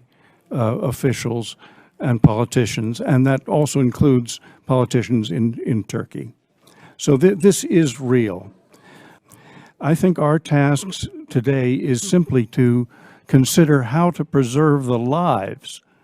of the Armenians in Karabakh in the face of a potentially genocidal threat. I certainly agree with the idea that the waiver of Section 907 ought to be rescinded. I think it should have been done at the same time as President Biden recognized the Armenian genocide. I don't know what's going on in diplomatic conversations, but I think it would be well to urge our diplomats to put the brakes on Turkish and Israeli arms sales to Baku. All the other members of the Minsk group, and Turkey is technically a member of that group, but all the others had basically agreed to preserve the military balance in the Caucasus. Now, Russia, of course, played the biggest role as a supplier to both sides. But when Israeli and Turkish high-tech drones and other equipment got in there, not to mention the F-16s, this really upset the situation and has brought us to where we are. I think it would be very good to have some more high-level, and I mean top-level, discussions with Azerbaijan and make it crystal clear that the ethnic cleansing of the Armenians in Karabakh is absolutely unacceptable to the United States. Հենց այդ ցեղասպանության Պահով դուք ասացիք, այո, բոլորը բարձրաձայնեցին։ Ինքը մի քիչ մեղմ էր ասում, որ ասում է կարող է դեռ չի սկսել, բայց վտանգը կա։ Իհարկե նայած թե ինչպես է ցեղասպանությունը դու բնութագրում, օրինակ Ուկրաինայում երեխաներին արևանգելը ցեղասպանություն է համարվում, որտեղ դու այդ հիմա եթե երեխան չի կարողանում ընտանիքի հետ միանալ եւ հիվանդության պատճառով չեն կարողանում բուժվել, նայած թե ինչպես է մեկնաբանում ցեղասպանություն բառը, դա կարող է համարվել արդեն ցեղասպանության սկիզբ։ Ունեք ավելացնելու բան, պարոն Պապյան, երևի այս պարզապես կուզեի այդ վերջից իր միտքը շեշտել, որ ասեց անհրաժեշտություն է, որ բարձրաստիճան պաշտոնյաները, հետո հատուկ նշեց top ամենաբարձր պաշտոնյաները խոսեն Ալիևի հետ եւ հստակ ասեն, որ էթնիկ զտումը մեզ համար Ղարաբաղում անընդունելի է։ Սա շատ կարևոր է, այդ կոնկրետ առաջարկներ, այսինքն ամենաբարձր նկատի ունի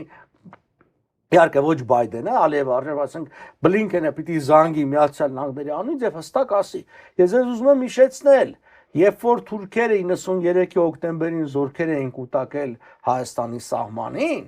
ու հետո որ ասում են ռուսները մեզ պաշտպանեցին, այնա top level զանգեց պարոն Բուշը, մեծ Բուշը Օզալին եւ ասաց մեզ համար անընդունելի կլինի, եթե թուրքական զորքերը անցնեն սահմանը։ Ասաց դա ձեր մեծագույն սխալը կլինի եւ այդ նախադասությունը բավական էր Թուրքիայի նման երկրին զսպելու խելոք տեղը նստելու համար։ Հիմա ինչու չեն անում, պարոն Պապյան։ Որտեղ 90-ականներին մենք այսքան պրոռուսական չէինք։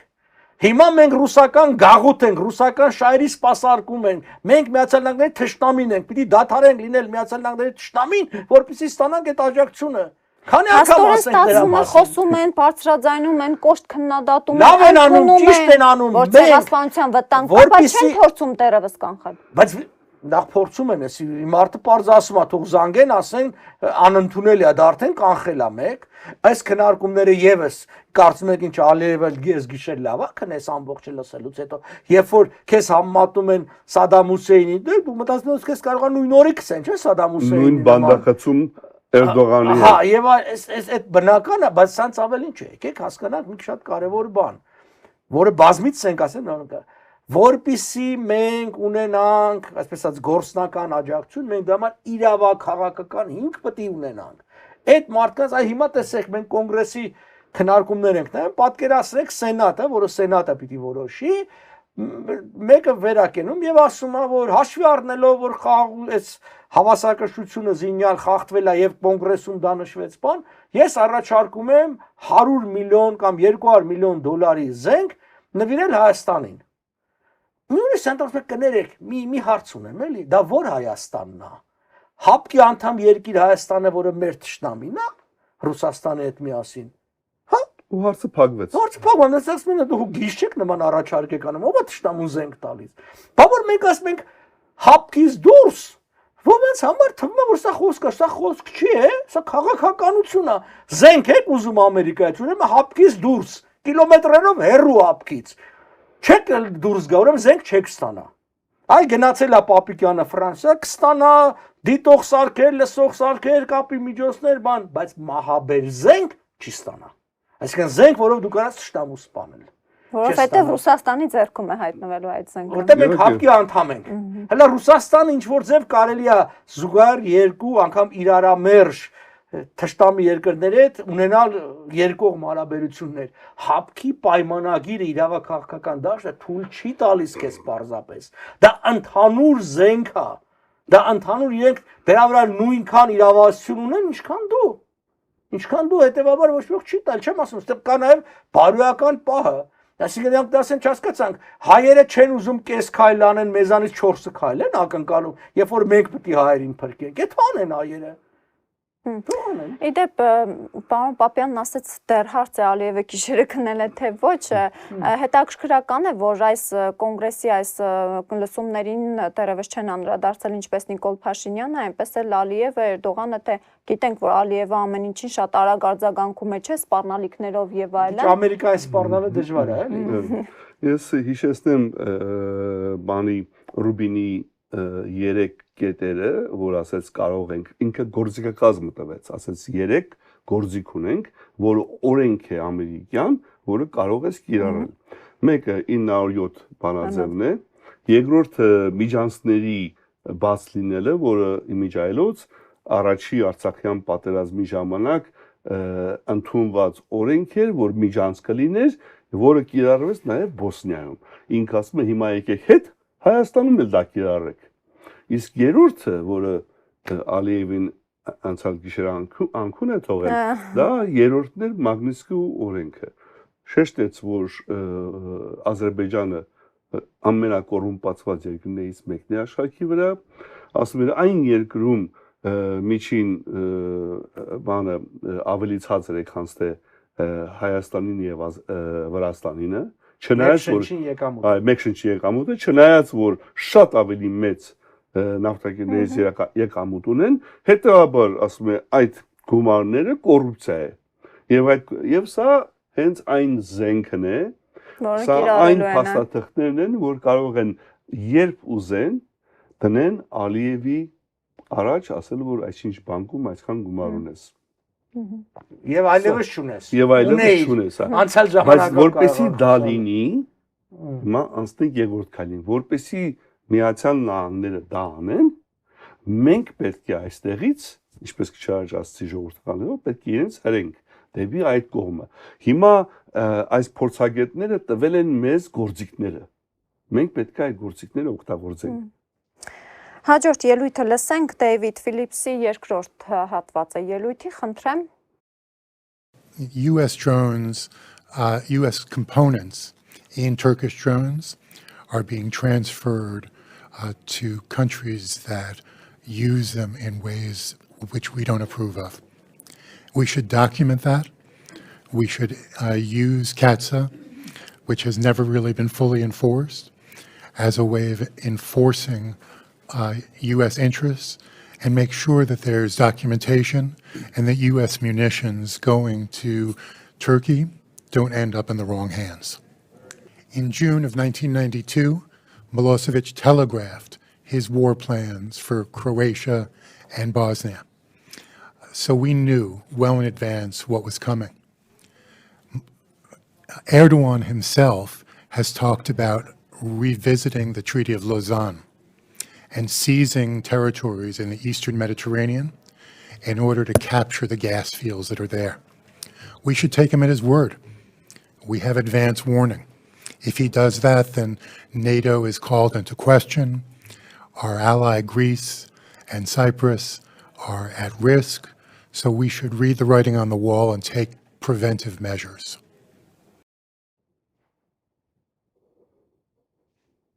Պարոն Յանուկյան, դուք եք մեկնաբանում։ Ես ասեմ, մենք նշենք նաև ինչու է այսպես հատվածաբար անդրադառնալու եւ մեկնաբանելու անհրաժեշտություն առաջացել, որովհետեւ անգլերենով է եւ նման պահանջարկ կար հայ հասարակության կողմից, սա կարծում եմ մեր հարկերի հաշվին սնվող հանրային հեռուստաընկերությունը պետք է աներ, բայց քանի որ ինչպես մյուսները եւ այս իշխանություններով հանդերձ գտնվում են ռուսական Պուտինի անմիջական վերահսկողության տակ, այդ պատճառով էլ չեն արել։ Չեն արել։ Շատ ցավալի է ոչ անարը, որովհետև շատ ավելի բաներ կան այստեղ այդ զեկույցում ասված, որ մենք չենք անդրադառնում, շատ մանրուքներ, բայց կարևոր մանրուքներ։ Հիմա պարոն Ֆիլիպսի այս արտահայտությունը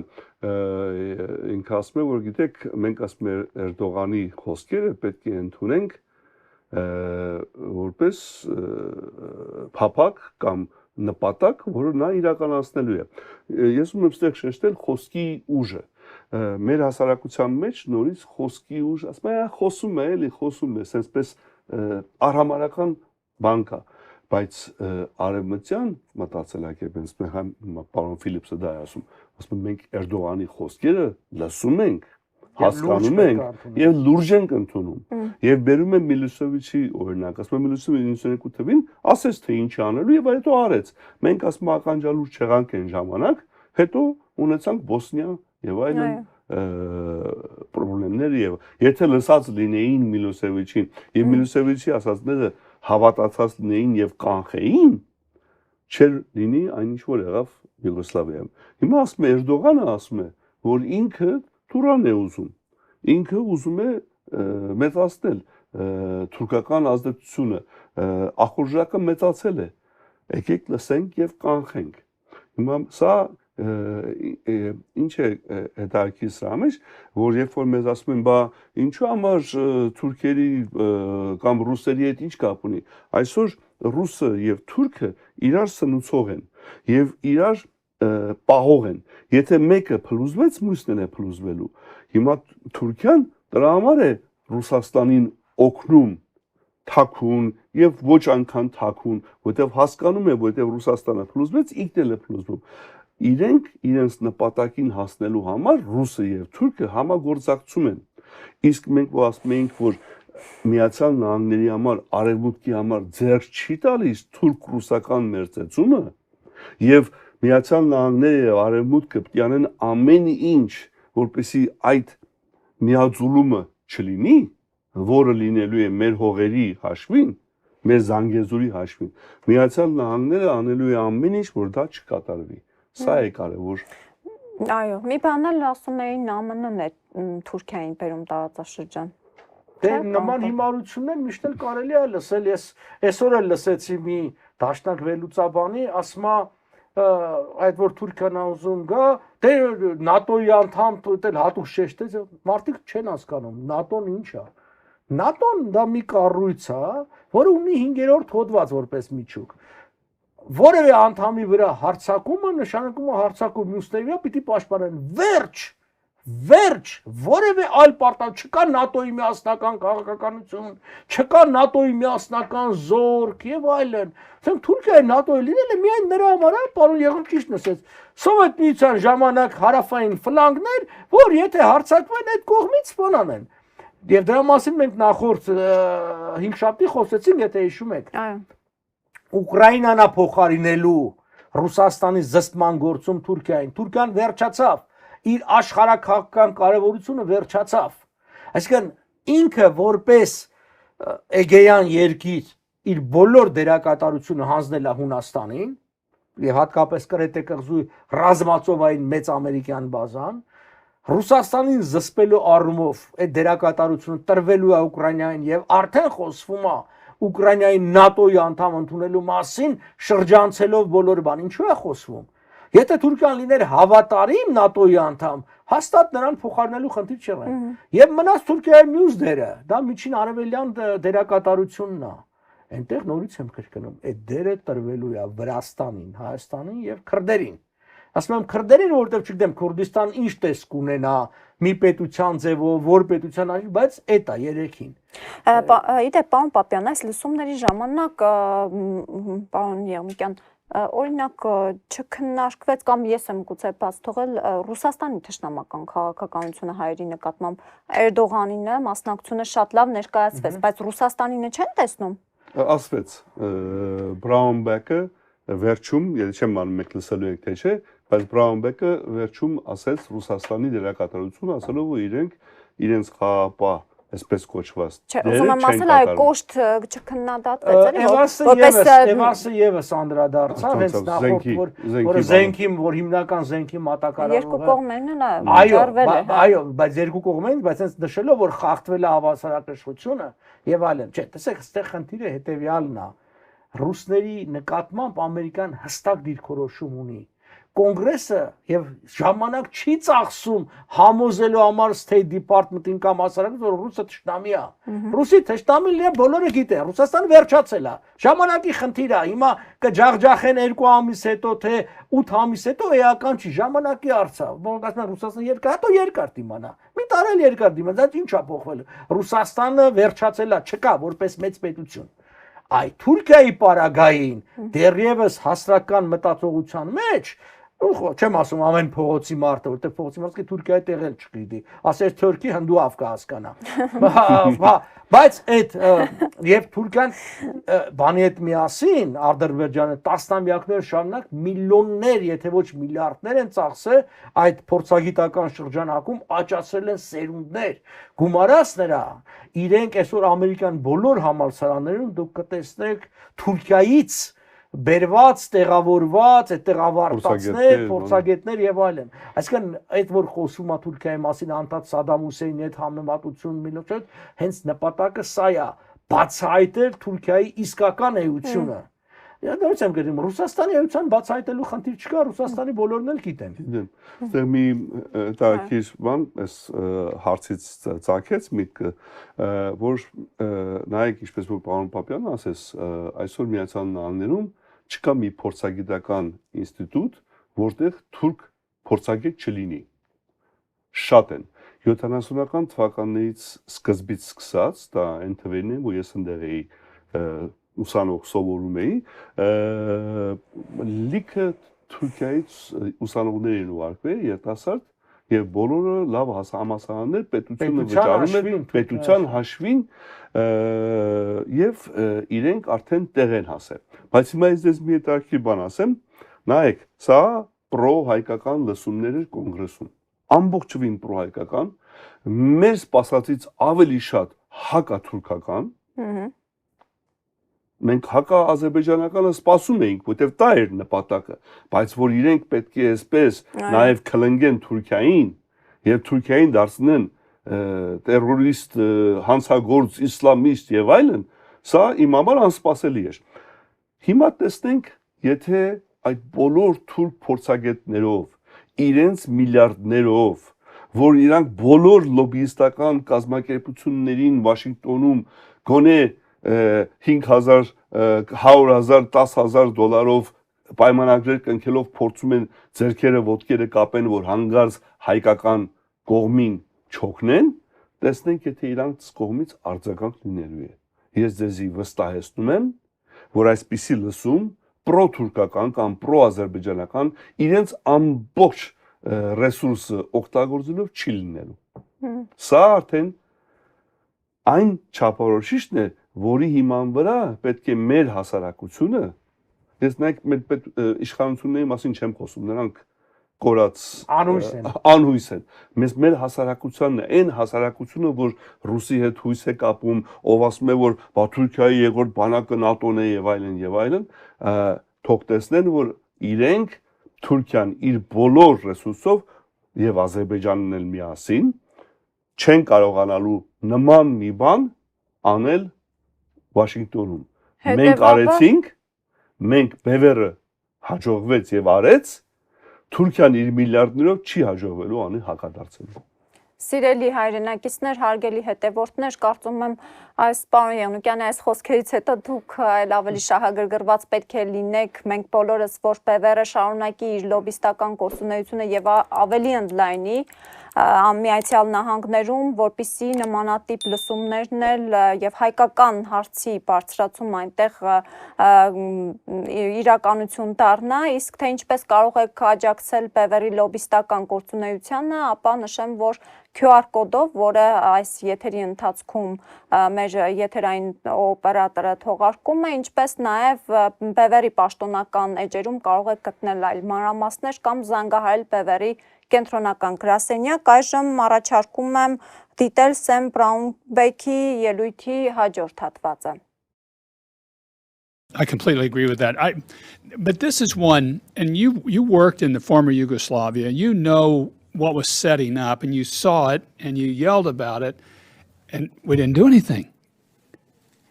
And later we did. I mean, later we recognized Kosovo, we armed Kosovo, and after hundreds of thousands of people are dislocated or killed and raped and everything else, here you got one where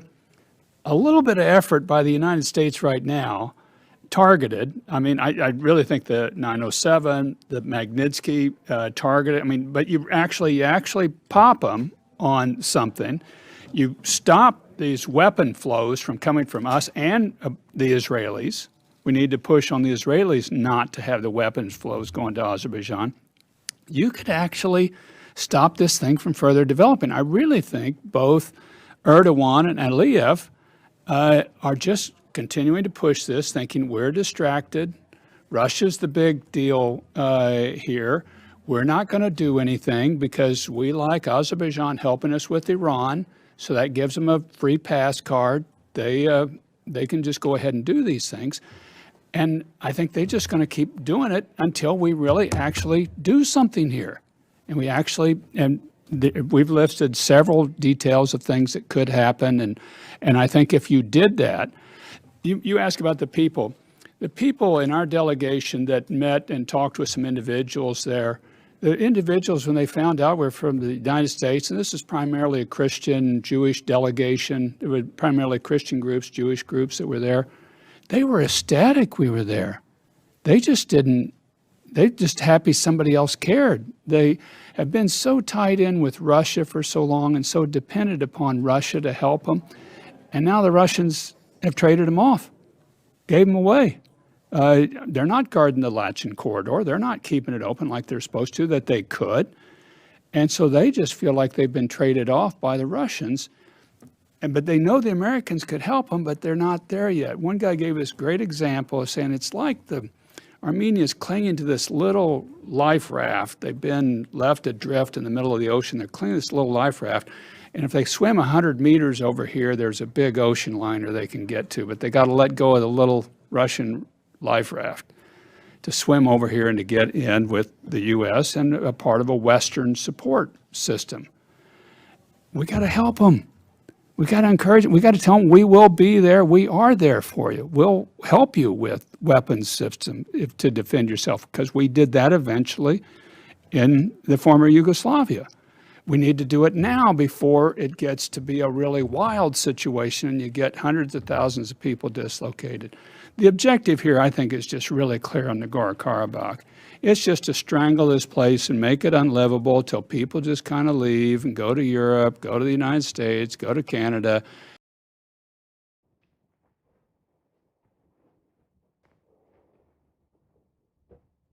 Խնդրեմ ով է։ Ես կուզեմ մի երկու խոսք ասել, հենց այս ելույթը ձեր նախորդ հարցերի պատասխանն է։ Մարդը հստակ ասում է, որ հայերը հասկացան, որ իրենք վաճառվել են ռուսների կողմից, they were traded off by Russians։ Սա շատ կարևոր է, այն որ մենք ասում ենք, որ հայերը դառել են մանրադրամ ռուսների մանրադրամ, իրենք էլ են հասկանում, ցավոք սրտի որոշ հայեր չեն հասկանում։ Հստակորեն դրա մասին նշվեց, որը շատ կարևոր է։ Նշվեց, որ Ռուսաստանը բավարար քաղաքականություն չի իրականացնում Ադրբեջանի դեմ, որտեղ Ադրբեջանը Ռուսաստանը անցալում է որպես միջոց ճանապարհ Իրանի եւ Թուրքիայի հետ հարաբերություններ։ Դա եւս ասվեց, այդ որ ասում եք ռուսների մասին, այնք ռուսների բոլոր թերությունները նշեցին, այս ամբողջ այդտեղ նշվում է։ Նաեւ շատ կարևոր էր Կոսովոյի հետ համեմատությունը, որտեղ տեսեք, այս քաղաքական վերնախավը որ կա, որ մի 20-30 տարյա քաղաքականության մեջ է, ինքը գիտի, այս մարդիկ որ խոսում են ինչու են օրինակները բերում, որտեղ լսել են Կոսովոն ինչ ասեն, Կոսովո, Իրաք, Սադամ Հուսեյն, ավելի պատմութախոր կնան չգիտեն, եւ սա է Կոսովո, եւ ասում ի վերջո մենք զինեցին Կոսովոյին, երբ որ 100,000 մարդիկ տեղահանվեց, սպանվեց, բռնաբարվեց եւ այլն, ինչու ենք սպասում դրան, եկեք հիմա զինենք եւ ոչ միայն Հայաստանի մասին է խոսքը, այլ Արցախի մասին է, որտեղ հարցը ամենասկզբում Արցախին էր, զինենք, որ իրենք իրենց պաշտպանեն։ Տեսեք, շատ են ասում են ամերիկացին մեզ պիտի պաշտպանի, չէ։ Բայց ասում եկեք զինենք, որ իրենք իրենց պաշտպանեն, Ինչպես Ուկրաինային։ Այո, այսինքն եկեք իրատես լինենք, եթե մեզ ժամանակակից զենք տրվի, լավ զենք տրվի եւ այլն, ինչա մենք մի 10,000 մարդ չենք գտնի, որ այդ պատրաստ կլինի այդ զենքը վերցնելու։ Նայեք այդ 44 օրյա պատերազմ, որ ոչինչ չկար, հերթեր էր զինկոմիսար, այսինքն մեր պարտությունը ոչ թե մարդաքանակի պակասից է եղել, այլ այդ մարդուժի սխալ օգտագործման, ես անգամ կարող եմ կասկածել նպատակային ոչնչացման հետևանքով, վախի մթնոլորտի տարածման հատուկ եւ չպաշտպանելու եւ այլն։ Եվ այստեղ էլի մեկ անգամ եւս, այսինքն նշվեց Իսրայելի կողմից զենքերի, սա բոլորը դրա մասին նշում են, որ բարձր տեխնոլոգիական զենքերը չպետք է տրվի։ Գիտեք, այն բոլոր հարցերը, որը մենք ուզեինք, որ շոշափվեր, հավատացնում եմ ձեզ, բոլորը շոշափվել են, անգամ եկեք մի USB հարց։ Մայքլ Ռուբինը խոսած, ազգերի լիգայի մասին ասած, խոսած, ինքը չօգտագործեց mandate բառը, ինքը ժամանակակից տերմին օգտագործեց, որ United States trustees of Armenia, այսինքն խնամակալը, Եվ հետաքրքիր միտք ասեց, եթե մենք այն ժամանակ ստանձնենք Հայաստանի խնամակալությունը, սառը պատերազմը այլ ընթացք ունենար եւ այսօր աշխարհը ուրիշ կլներ։ Տեսեք, այսինքն Հայաստանի մանդատի հետ ինքը համաշխարհային փոփոխություն է, որտեղ ճիշտ ասում, եթե Ամերիկան գար Հայաստանը, Ուիլսոնյան Հայաստանը վերցներ, եթե թուրքն ու բոլշևիկները շատ համահարած չլինեին եւ այլն, եւ մի քիչ էլ Ուիլսոնի առողջությունը ներել եւ տարբեր պատճառներ իհարկե կա, բայց այնուհանդերձ իհարկե Ամերիկան ներկայացված լիներ հայկական լեռնաշխարհում թեկով մի մասի վրա, պարզ չի որ սառը պատերազմ ուրիշ ձևեր գնալու, պարզ չի որ այս միջին արևելքի դասավորությունը այլ է լինելու։ Ասածս որն է, որ այս մարդիկ էստեղ հիմա հարց առաջ, ինչու Մայքլ Ռուբինը այդ դրա մասին խոսած։ Որտեղ Մայքլ Ռուբինին կներեք, ամեն հանդիպման ժամանակ Ուիլսոնյան ծրագիրը անդադ ասել ենք, խոսել ենք, ցույց ենք տվել, ներկայացրել ենք, գրքեր ենք տվել, նվիրել ենք եւ այլն։ Այդ պարապտեղ այդ մարդկանց մտքերը չի առաջանում, դու պետք է աշխատանք տանես։ Այդպես չի որ Մայքլ Ռուբինը, եթե մենք իր ազնվությունը ներսից է, բայց դու պետք է տեղեկությունը իրան տաս եւ չպետք է տաս պարապ խոսքով, դու պետք է փաստաթղթերով տաս, ինչպես տվել ենք, այս փաստաթուղթը, այս քարտեզը եւ այլն։ Դուք պատկերացնում եք Հայաստանը ունի առ այսօր փաստաթղթերի ժողովածու պաշտոնական, որը ինչ որ թեմայի վերաբերի։ Ասենք Արցախի հարցի վերաբերյալ, չգիտեմ կամ Ադրբեջանը 5 հատոր փաստաթղթերի ժողովածու ունի, որը Արցախին է վերաբերում, ամեն հատորն էլ 1000 էջից ավել, 5000 էջ, իրանց տեսակետով ընտրել են, կասկածում են, որ նաև շատ բան էլ կեղծվել է։ Դա ուր է Հայաստանի կողմից այդ փաստաթղթերը։ Որով ենք մենք Ազգերի լիգայի համապատասխան հանձնարարի որոշման մասին ենք խոսում, փոխանակ հայերը աջակցեն, որ դա տարածեն, ընդհանուր հայերն են դեմ խոսում։ Տպավորությունն է, որ այդ բոլորը թուրք-ադրբեջանական լրտես են։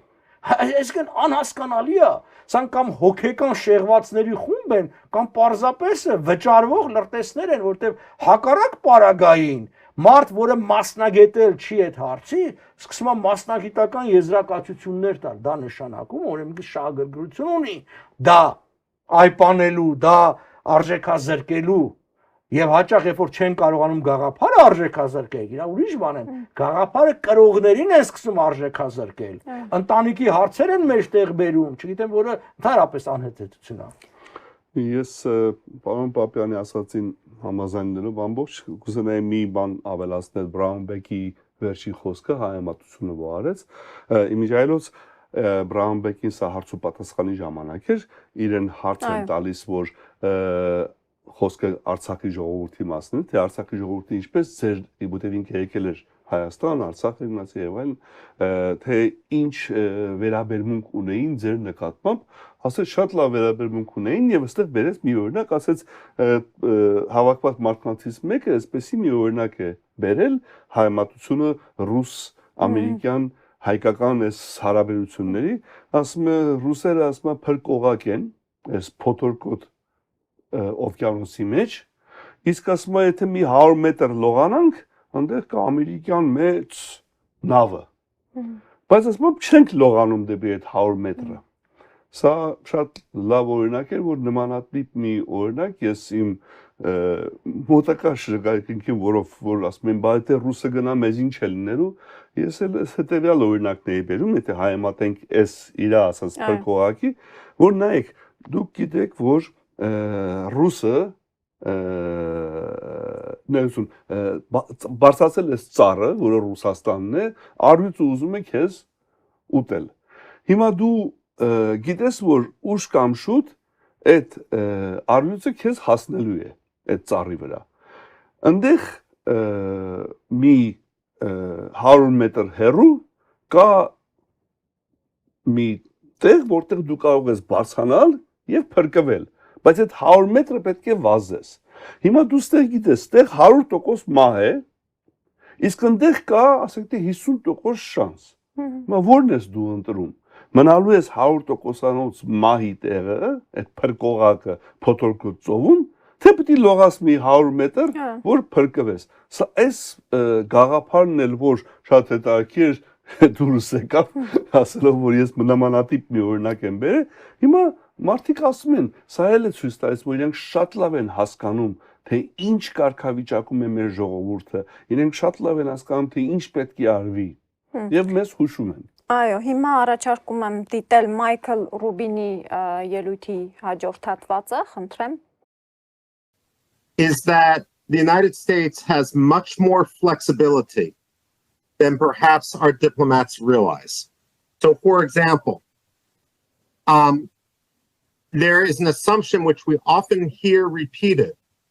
by US diplomats, by Azeri diplomats, and by those who want to carry water for Azerbaijan, which is Nagorno-Karabakh is under the sovereignty of Azerbaijan. If we actually look at the diplomatic record, there is more flexibility there. The idea was that the borders would be addressed peacefully, and therefore final sovereignty couldn't be determined until that happened.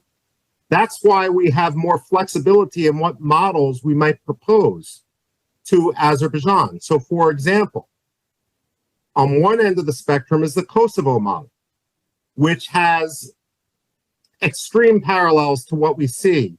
with regard to Nagorno-Karabakh today. There's also the UN Trust Territory model. If we look at the Federated States of Micronesia, if we look at Palau, if we look at various countries in Africa, this is a model which the United Nations has used. And actually, it was a model that almost came into play with regard to Armenia, dating back to the League of Nations, when unfortunately the US Senate failed to ratify a specific proposal to make the US the trustee for Armenia. The entire history of the Cold War and the area of the South Caucasus would have gone differently had it not been for a few votes back in 1920 or so.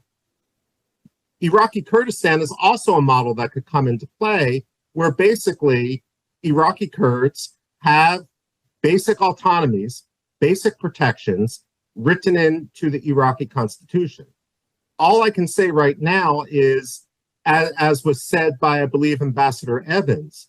it's unconscionable to take a democracy like Artsakh and subordinate it to a country that, according to Freedom House, is not only not free, but is actually less democratic than Burma and Russia. And so what we need to do is take a step back and recognize the symbolism of what we are doing. We shouldn't try to rush diplomacy, rush a solution to the US political calendar, but rather we should look at what the best possible outcome would be for US national security, as well as for the people of Nagorno-Karabakh. The last point I would make very briefly is we heard the nautical metaphor. What comes to mind as a historian is what we saw in 1973 in Egypt. While some people are willing to say, you know, Armenia has traditionally had a relationship with Russia, therefore we need to embrace Azerbaijan. Back in 1973, rather than dismissing Anwar Sadat as a Soviet proxy, more agile diplomacy, which started during the Nixon and Ford administration and continued in the Carter administration, decided that Egypt could be flipped. And that's what enabled the Camp David Accords and the first major peace treaty allowing for Arab-Israeli peace. We need to take some lessons from the past, lessons from other parts of the world, rather than try to rush through diplomacy in the final years of the Biden administration's first term or the Biden administration period. Խնդրեմ, պարոն Պապյան։ Այո, ես ուզում եմ որ ուշադրություն դարձնենք Մայքլ Ռուբինի մի շատ հետաքրքրական ձևակերպման վրա, որը ըստ էության ազգային ժողովրդավարական բևեռի հիմնադրույթներից մեկն է։ Նա ասաց, որ ամերիկյան որոշ դիվանագետներ, ադրբեջանցի դիվանագետներ եւ անձինք ովքեր բառացի ջուր են կրում Ադրբեջանի համար, այսինքն ամեն ինչ անում են ասում են, որ Լեռնային Ղարաբաղը Ադրբեջանի սուվերեն տարածքն է։ Բայց Հետո նշեց լավ կլինի որ խաղաղությամբ սահմանների հարցը լուծվի, բայց եթե չկան սահմաններ, դուք ո՞նց եք որոշում, որ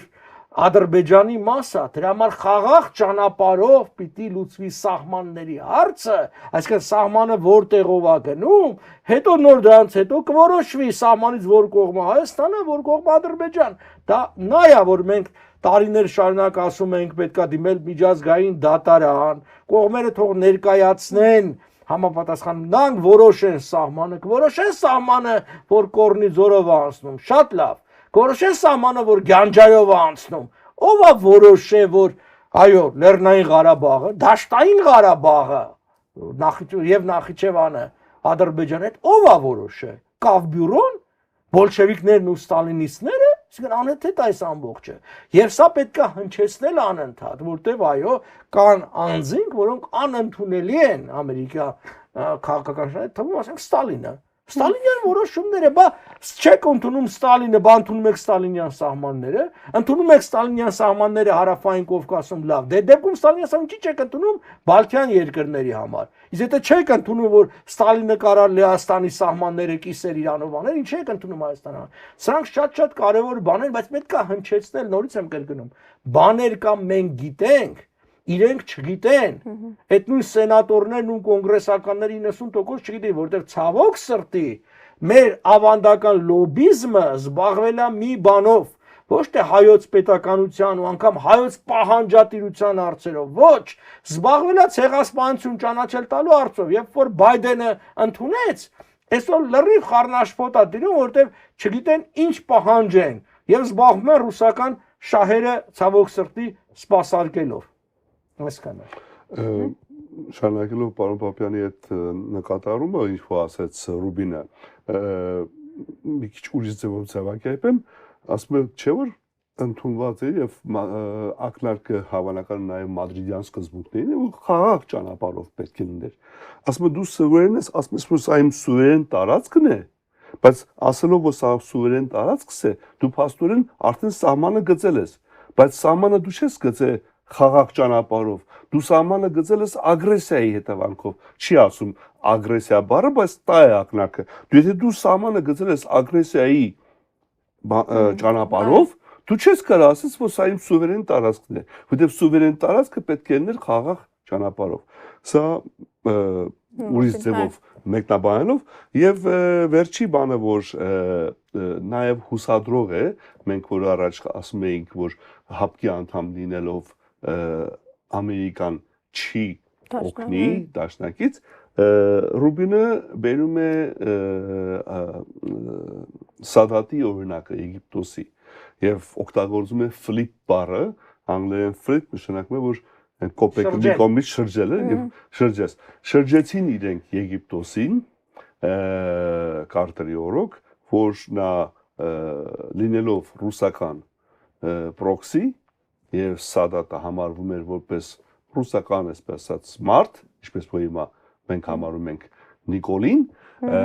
բայց իրանք էլ են համարում։ Իրանք էլ են համարում, այո, Միացյալ Նահանգների ճկուն քաղաքականությունը եւ ստեղին օգտագործում է ճկուն քաղաքականության հետևանքով, իրենք կարողացան շատ խորամանկ, հանգիստ ձևով փոխել իրավիճակը եւ գիտեք ստեղ շատ կարեւոր է պարալելները այդ 60-քային թվիներ պատերազմը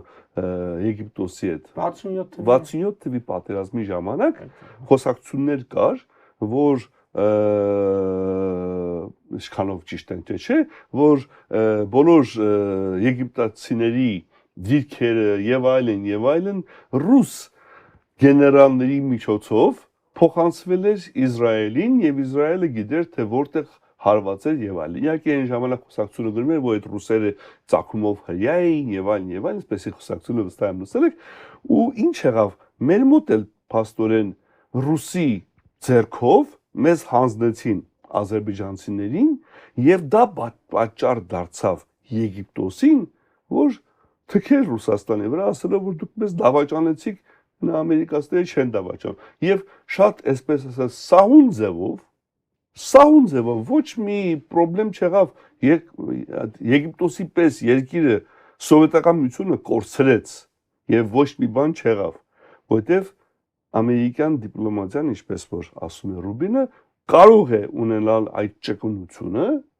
եւ շատ ճկուն ձևով ֆլիպ անել եւ ինչպես որ արեցին Եգիպտոսում, Հայաստանն էլ մի օր արտանանք տեսնենք, որ այլևս Ռուսաստանի Ես գիտեմ, որ հոգնել եք, բայց երկու կարճատված էլ ունենք, լսենք այժմ ԱՄՆ կոնգրեսական Ֆրենկ Փալոնի ելույթից հատված, խնդրեմ։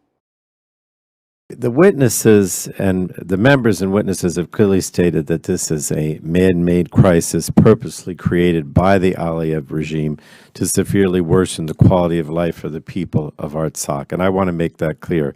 Aliyev has not been subtle about alluding to the Armenian genocide when discussing Artsakh and removing people from there, nor has he attempted to hide his ongoing deadly incursions into Armenia itself. And he is clearly taking premeditated steps to remove the indigenous Armenian population from Artsakh and depriving them of the opportunity to live freely, democratically, and with dignity in their land of their ancestors, which is a clear sign of what I would call ethnic cleansing that we can't ignore.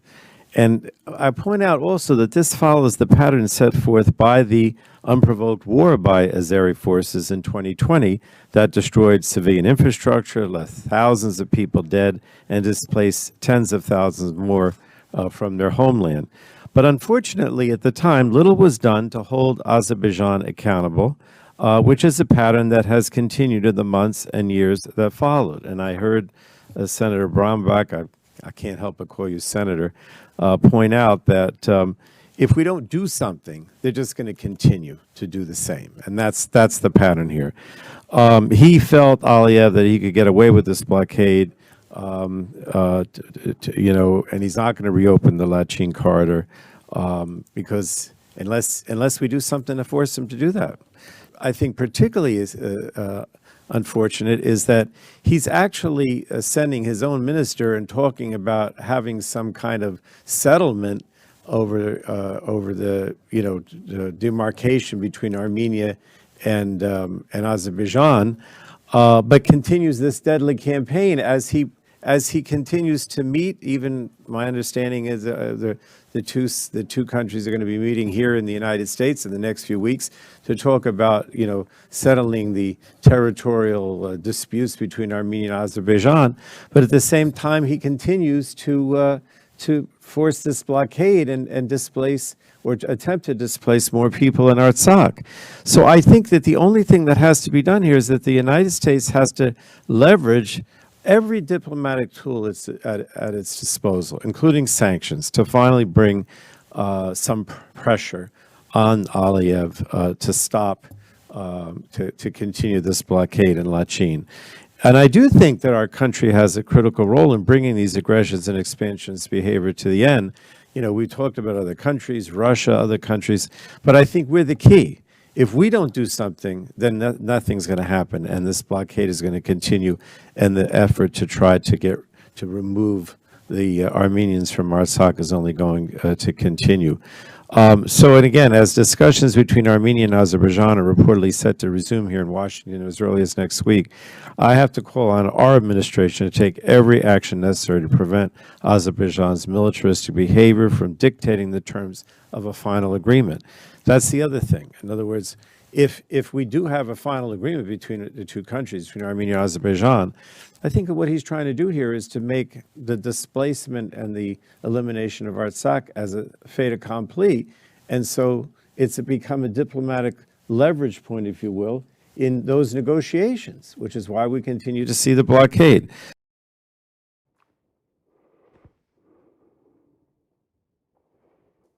Պարոն Եղնուկյան, դուք եք սկսում հանրադառ։ Կարող եմ ես սկսել։ Առաջի բանը որ ասում եմ, որ սա արհեստական ստեղծված խնդիր է, այս բլոկադան։ Շատ ճիշտ արտահայտություն է, որովհետև արհեստական է եւ սա էլ է ցույց տալիս, որ մարդիկ հասկանում են ինչ է արհեստական, ինչն է բնական։ Եվ վերջի արտահայտությունը մեջտեղ թողեմ Պարապապյանին, վերջի արտահայտությունն է, ասում եմ, որ մենք պետք է օգտագործենք մեր բոլոր այն գործիքակազմը, որ ասում էի, երեք բան, որ նշեց Ռուբինը, 4-րդն էլ իհարկե կար, բայց 4-րդը գործիք չէր, այդ այն նպատակ էր, ասում եմ պետք է օգտագործենք մեր բոլոր ունեցած գործիքակազմը, որպեսզի լծակ ունենանք Ադրբեջանի նկատմամբ, ներառյալ ասում եմ սանկցիաները։ Հետեւաբար չի սահմանափակում, թե ինչեր կարող են անել եւ ասում եմ դժբախտաբար եթե մենք չանենք, ասում եմ Ամերիկան եթե չարեց, այս բլոկադան վերջ չի լինելու, որտեղ մենք կարող ենք լավ վերջը տալ։ Հուսանք, որ խոսքից գործի կանցնեն, չէ՞ պարոն Պապյան։ Հուսանք, որ խոսքից գործի կանցնեն։ Տևական ժամանակ խոսում ենք սանկցիաների, պատժամիջոցների մասին, ԱՄՆ-ն անընդհատ շեշտում է եւ դեռևս միայն հայտարարություններ։ Այո, մեր փոխվարչապետներ հայտարարում են, որ սա ճամփեքը բացվել էր, մենք լավ առևտուր ենք անելու Թուրքիայի ու Ադրբեջանի հետ։ Եթե դուք առևտուր եք անում սանկցիաների դեմ եք, այսինքն ամերիկան սանկցիա անում, պատժամիջոցա կիրառում, առևտուր չի անում, հայերը երջանկությամբ առևտուր են անում։ Չի լինի։ Հայերը պիտի սովորեն պաշտպանել սեփական շահերը։ Հայերը չեն կարող վաճառքի հանել սեփական երկրի, սեփական հայրենիքի շահերը, պահանջեն, որ ուրիշները իրենց համար տուժեն։ Երբ որ կանադան ցեղասպանություն էր ընդունում, մենք ասում էինք, ովքեր դեմ էին, չի կարելի հանուն շահի, նյութական շահի, բարոյական այդ արժեքները, ինչպես ցեղասպանությունացելն է ստորադասել։ Հիմա մեզ մոտ ասում են, կարելի է այդ ամբողջը ստորադասել, որովհետև որոշ գրզոներ շահելու են այդ առևտուրից, հասկանում եք։ Հիմա ո՞նց ենք նայելու այդ երկրների աչքին։ Այսինքն դուք հրաժարվեցիք, Կանադան հրաժարվեց Անկարայի գործարանում մետրոների, չէ, կներեք, Անկարայի մետրոյի գնացքների պատվերներից բազմամիլիարդ հանուն հայկական շահի իրանք կորցրեցին, 100,000 աշխատատեղ կորցրեցին, որովհետև բարոյական չէր արունը ծախել գումարի, հիմա մենք արունը ծախում ենք գումարի, չէ։ Եկեք հստակ հասկանանք։ Մենք պիտի անենք մեր մասը, որից իրանք էլ իրանց մաս անեն։ Եթե մեզ հվալու է, որ մենք շարունակելու ենք ծախել մեր հայրենիքը, մենք ասելով նկատնեմ այսպես կոչված իշխանություններ եւ ուրիշները հանուն հայերի պիտի ամեն ինչ կորցնեն, դա չի լինելու։ Հայերը պիտի առաջին են շահերը պաշտպանեն։ Ուշադրություն դարձեք մի նրբերանգի վրա։ Մեծ մասը խոսողների օգտագործում էր Արցախ բառը։ Արցախ բառը եւ հատկապես փլոնը դա էր անդադ Արցախ եւ բանը Ռուբինն էլ, Մայքլ Ռուբինն էլ եւ այլն, սա էլ շատ կարեւոր նրբություն է։ Այսօր խոսում են Տիգրանաշեն գյուղի մասին, մեր այդ վարչապետ կոչեցյալը խոսում է քարքի, ախպեր ինչ քարքի։ Հասկանում եք, այս բանը իրանք էլ են չէ տեսնում։ Նայեք, ես որպես դիվանագետ դեսպան ասեմ, ամեն դեսպան գրում է քաղաքական տեղեկանք, այնտեղ կա շաբաթական տեղեկանք, դու ես գրում ես այս ամբողջի մասին, որ Նիկոլը հելնում է 4 ժամանոց, չեմ ուզում վիրավորական խոսքեր ասել, ելույթ է ունենում։ Այդ բոլոր մեղմ ասած հիմարությունները արձանագրվում է եւ գրում է կենտրոն խիստ գաղտնի բանի տակ։ Ավելի շատ արդարացում, քան ելույթ երևի թե չէ։ Չէ, բայց այդ իր համար արդարացում, մյուսների համար դա նշանակում է հայրենիքի վաճառք, հայրենիքի տոնավաճառ։ Էստի համեցեքի սկզբունքով, որ էստի համեցեք, ես այս բանը։ Հիմա թե ինքը անում է սեփական մորթը փրկելու համար եւ այլն, դա էական չի, դրսի աչքով իրանք հասկանում են, չէ, որ այս իշխանությունները պատրաստ են ամեն ինչ վաճառեն անուն իշխանության եւ նման ժողովուրդը բնականաբար հարգանք չի կարող ունենալ։ Բայց տեսեք, էլի փլոնը չի ասում, օրինակ, տեսեք, ռուսները թողանեն։ Ինքը հստակ ասում է, ով եթե ոչ մենք, ասում է, դա միայն մենք կարող ենք, Ամերիկան կարող է եւ պիտի Ամերիկան անի։ Ֆրանկ Փլոնը կոնգրեսի հետախուզության եւ անվտանգության հարցերի հանձնաժողովի ղեկավարն է, այսինքն ամենատեղեկացված մարդկանցից մեկն է։ Եվ ինքը պարզացնում է, Ռուսաստանը չի անելու։ Ես վստահեցնում եմ ձեզ, որովհետև ինքը հաստատ բոլոր հետախուզական տվյալների պաշտոն է ստանում, նա մեզանից լավ գիտի, հետևաբար են բոլոր կեղծ պարբերաբար ինֆորմացիոն դաշտ նետվող լուրերը, որ հեսա ռուսներն ասում են, հեսա միած սպասեք, հեսա տեսեք, այն օրը մեկ ներգրե, սպասեսա ռուսները զինելու են հայերին, հեսա տեսեք ռուսներն ինչ են անելու, չեն անելու, ոչ կարող են, ոչ էլ ուզում են, եւ հավատացեք, Փլոնը շատ ավելի լավ գիտի։ Իրենց էլ չեն կարողանում պաշտպանել, որ մնաց մեզ ամերիկացի ռուսները։ Ռուսները իհարկե չեն կարողանում պաշտպանել, դրա մասին խոսք չկա, եւ այդ էլ փաստակներից նաեւ մեկն է, ասենք այն մարդիկ, ովքեր որ այսպես մեծ հույսեր են, ապա պետք է հստակ հասկանան, եւ այսօրվա լուրերը Ուկրաինա, Ռուսաստան ռազմաճակատան բոլորովին բարենպաստ չեն ռուսների համար։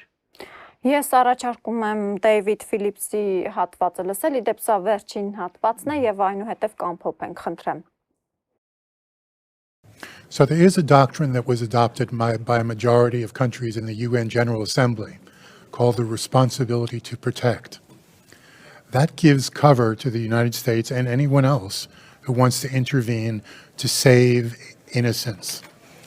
We should look at the responsibility to protect. It's known by R2P. We should exert it as a way of saving people from aggression. There is a body of international law that exists. It just hasn't been used. We have to demonstrate that we're capable of giving it life and enforcing it and bringing to bear the full power and values of the United States in service of humanitarian action. Simply put, they would be destroyed. Armenian culture would be whitewashed.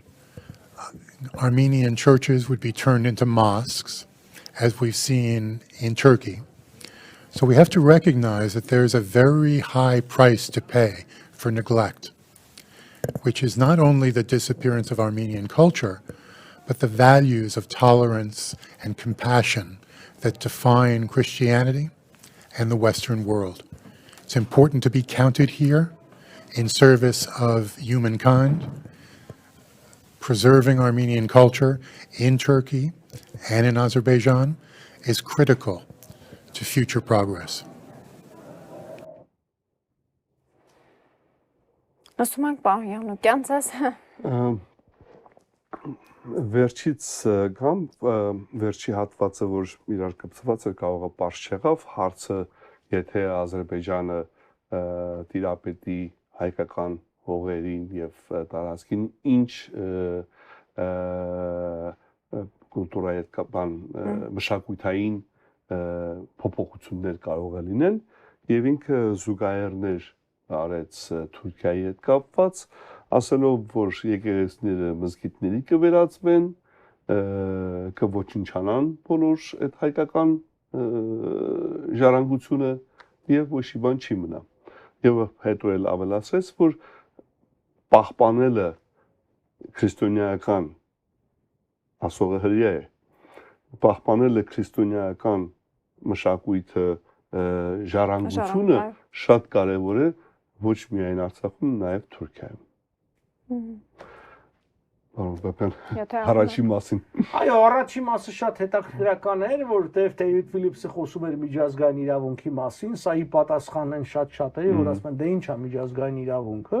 Միջազգային իրավունքը այն իրավունքն է, որը կառավարում է միջպետական հարաբերությունները։ Ասած ամենաբարձր կարգի իրավունքն է։ Եվ բոլոր այն երկրները, ովքեր դրան դեմ են ելնում, մի ձևով պատժվում են։ Եթե դու կարողանում ես գործիքակազմը ճիշտ օգտագործել եւ ներկայացնել։ Նրանք, ովքեր որ ասում են դա որևէ բան չի, դա ռուսական 19-րդ դարի իմպերիալիստական քաղաքականության կրողներն են։ Եվ ես զարմացած եմ հայերի վրա, երբ որ հայերը կանգնում ասում են, որ միայն զենքով կա հայոց փրկություն, տպավորությունն է, որ մենք չինացների չափ քանակ ունենք եւ ամերիկացիների չափ զենք ու տեխնոլոգիա։ Ընդհակառակը մենք պիտի ասենք, որ այո, ուժով է լուծվում ամեն ինչ, բայց ուժը դա միայն զենքը չի, ուժը նաև իրավունքն է, նաև քո արդարությունն է, եւ ինքը վկայակոչում էր բանը responsibility to protect, պաշտպանելու պատասխանատվության միավորված ազգերի կողմից ընդունված փաստաթուղթը, որը շատ հետաքրքիր ասեց, որը իրավունք է տալիս Միացյալ Նահանգներին միջամտելու Արցախում տեղի ունեցող դեպքերին, այսինքն այն որ ասում են, բա առանց անվտանգության խորհրդի ոնց պիտի արվի, մարդը ասում է ոնց պիտի արվի, մի փոքր գիտելիք է պետք։ Այսինքն դու պետք է իմանաս, որ նման փաստաթուղթ կա, մարդը ասեց, որ սա հնարավորություն կտա։ Հիմա Որից այդ հնարավորությունը մենք միասին այստեղ է ստուդիայում էլ բազմաթիվ անգամ ասել ենք, որ Արցախի ժողովուրդը այդ բանը պիտի պահանջի, չի կարող ամերիկյան մշակույթը քաղաքական, չի կարող ինքնագլուխ վեր կենա, ես գալիս եմ ցես պաշտպանելու, պիտի տեղի ձայնը լինի, որ այն որ ասում է responsible to protect, որ ասեն protect me, մեզ պաշտպանեք, որ իրանք էլ ասեն, այո, մենք այդ պատասխանատվությունն ունենք, գանք ձեզ պաշտպանելու։ Եթե Ամերիկա եւ Ֆրանսիայի ներկայացուցիչը գալիս է Երևան, Երևանում է գտնվում այսպես կոչված նախագահ Արցախի եւ նա լայախ չի անում հանդիպի նրանց հետ, դրանց հետո ինչ եք մունատ գալի Ամերիկա եւ Ֆրանսիա, բանը Արայք Հարությունյանը չուզեց հանդիպել այդ մարդկանց հետ, որովհետեւ ասել ռուսերեն պատումը իշ Ռուսաստանի ներկայացուցիչը այնտեղ չէր եւ իրանք քանի որ Ռուսաստանի շահերի սպասարկուն են զոհաբերեցին Ռուսաստանի շահերը Միլոշևիչին իդեպ հանձնեցին բանտը հիշում եք ոնց ավարտվեց այ ռուսները արդեն պատրաստվում են Արայք Հարությունյանին Բաքվուն հանձնելու եւ պատահական չի որ Ալիևը ասեց որ Արայք Հարությունը պետք է գա հանձնվի այն մյուս նախարարներն էլ բաներն էլ պետք է բանանեն հրաժարվեն իրենց պաշտոններից մի բան պիտի պարզ լինի Միլոշևիչ լինի Նաջիբուլա լինի, ով ուզում է լինի, այն դրանց առաջ էլ Վիետնամն ու բան ռուսները ծախելու են։ Եթե ռուսները ծախեցին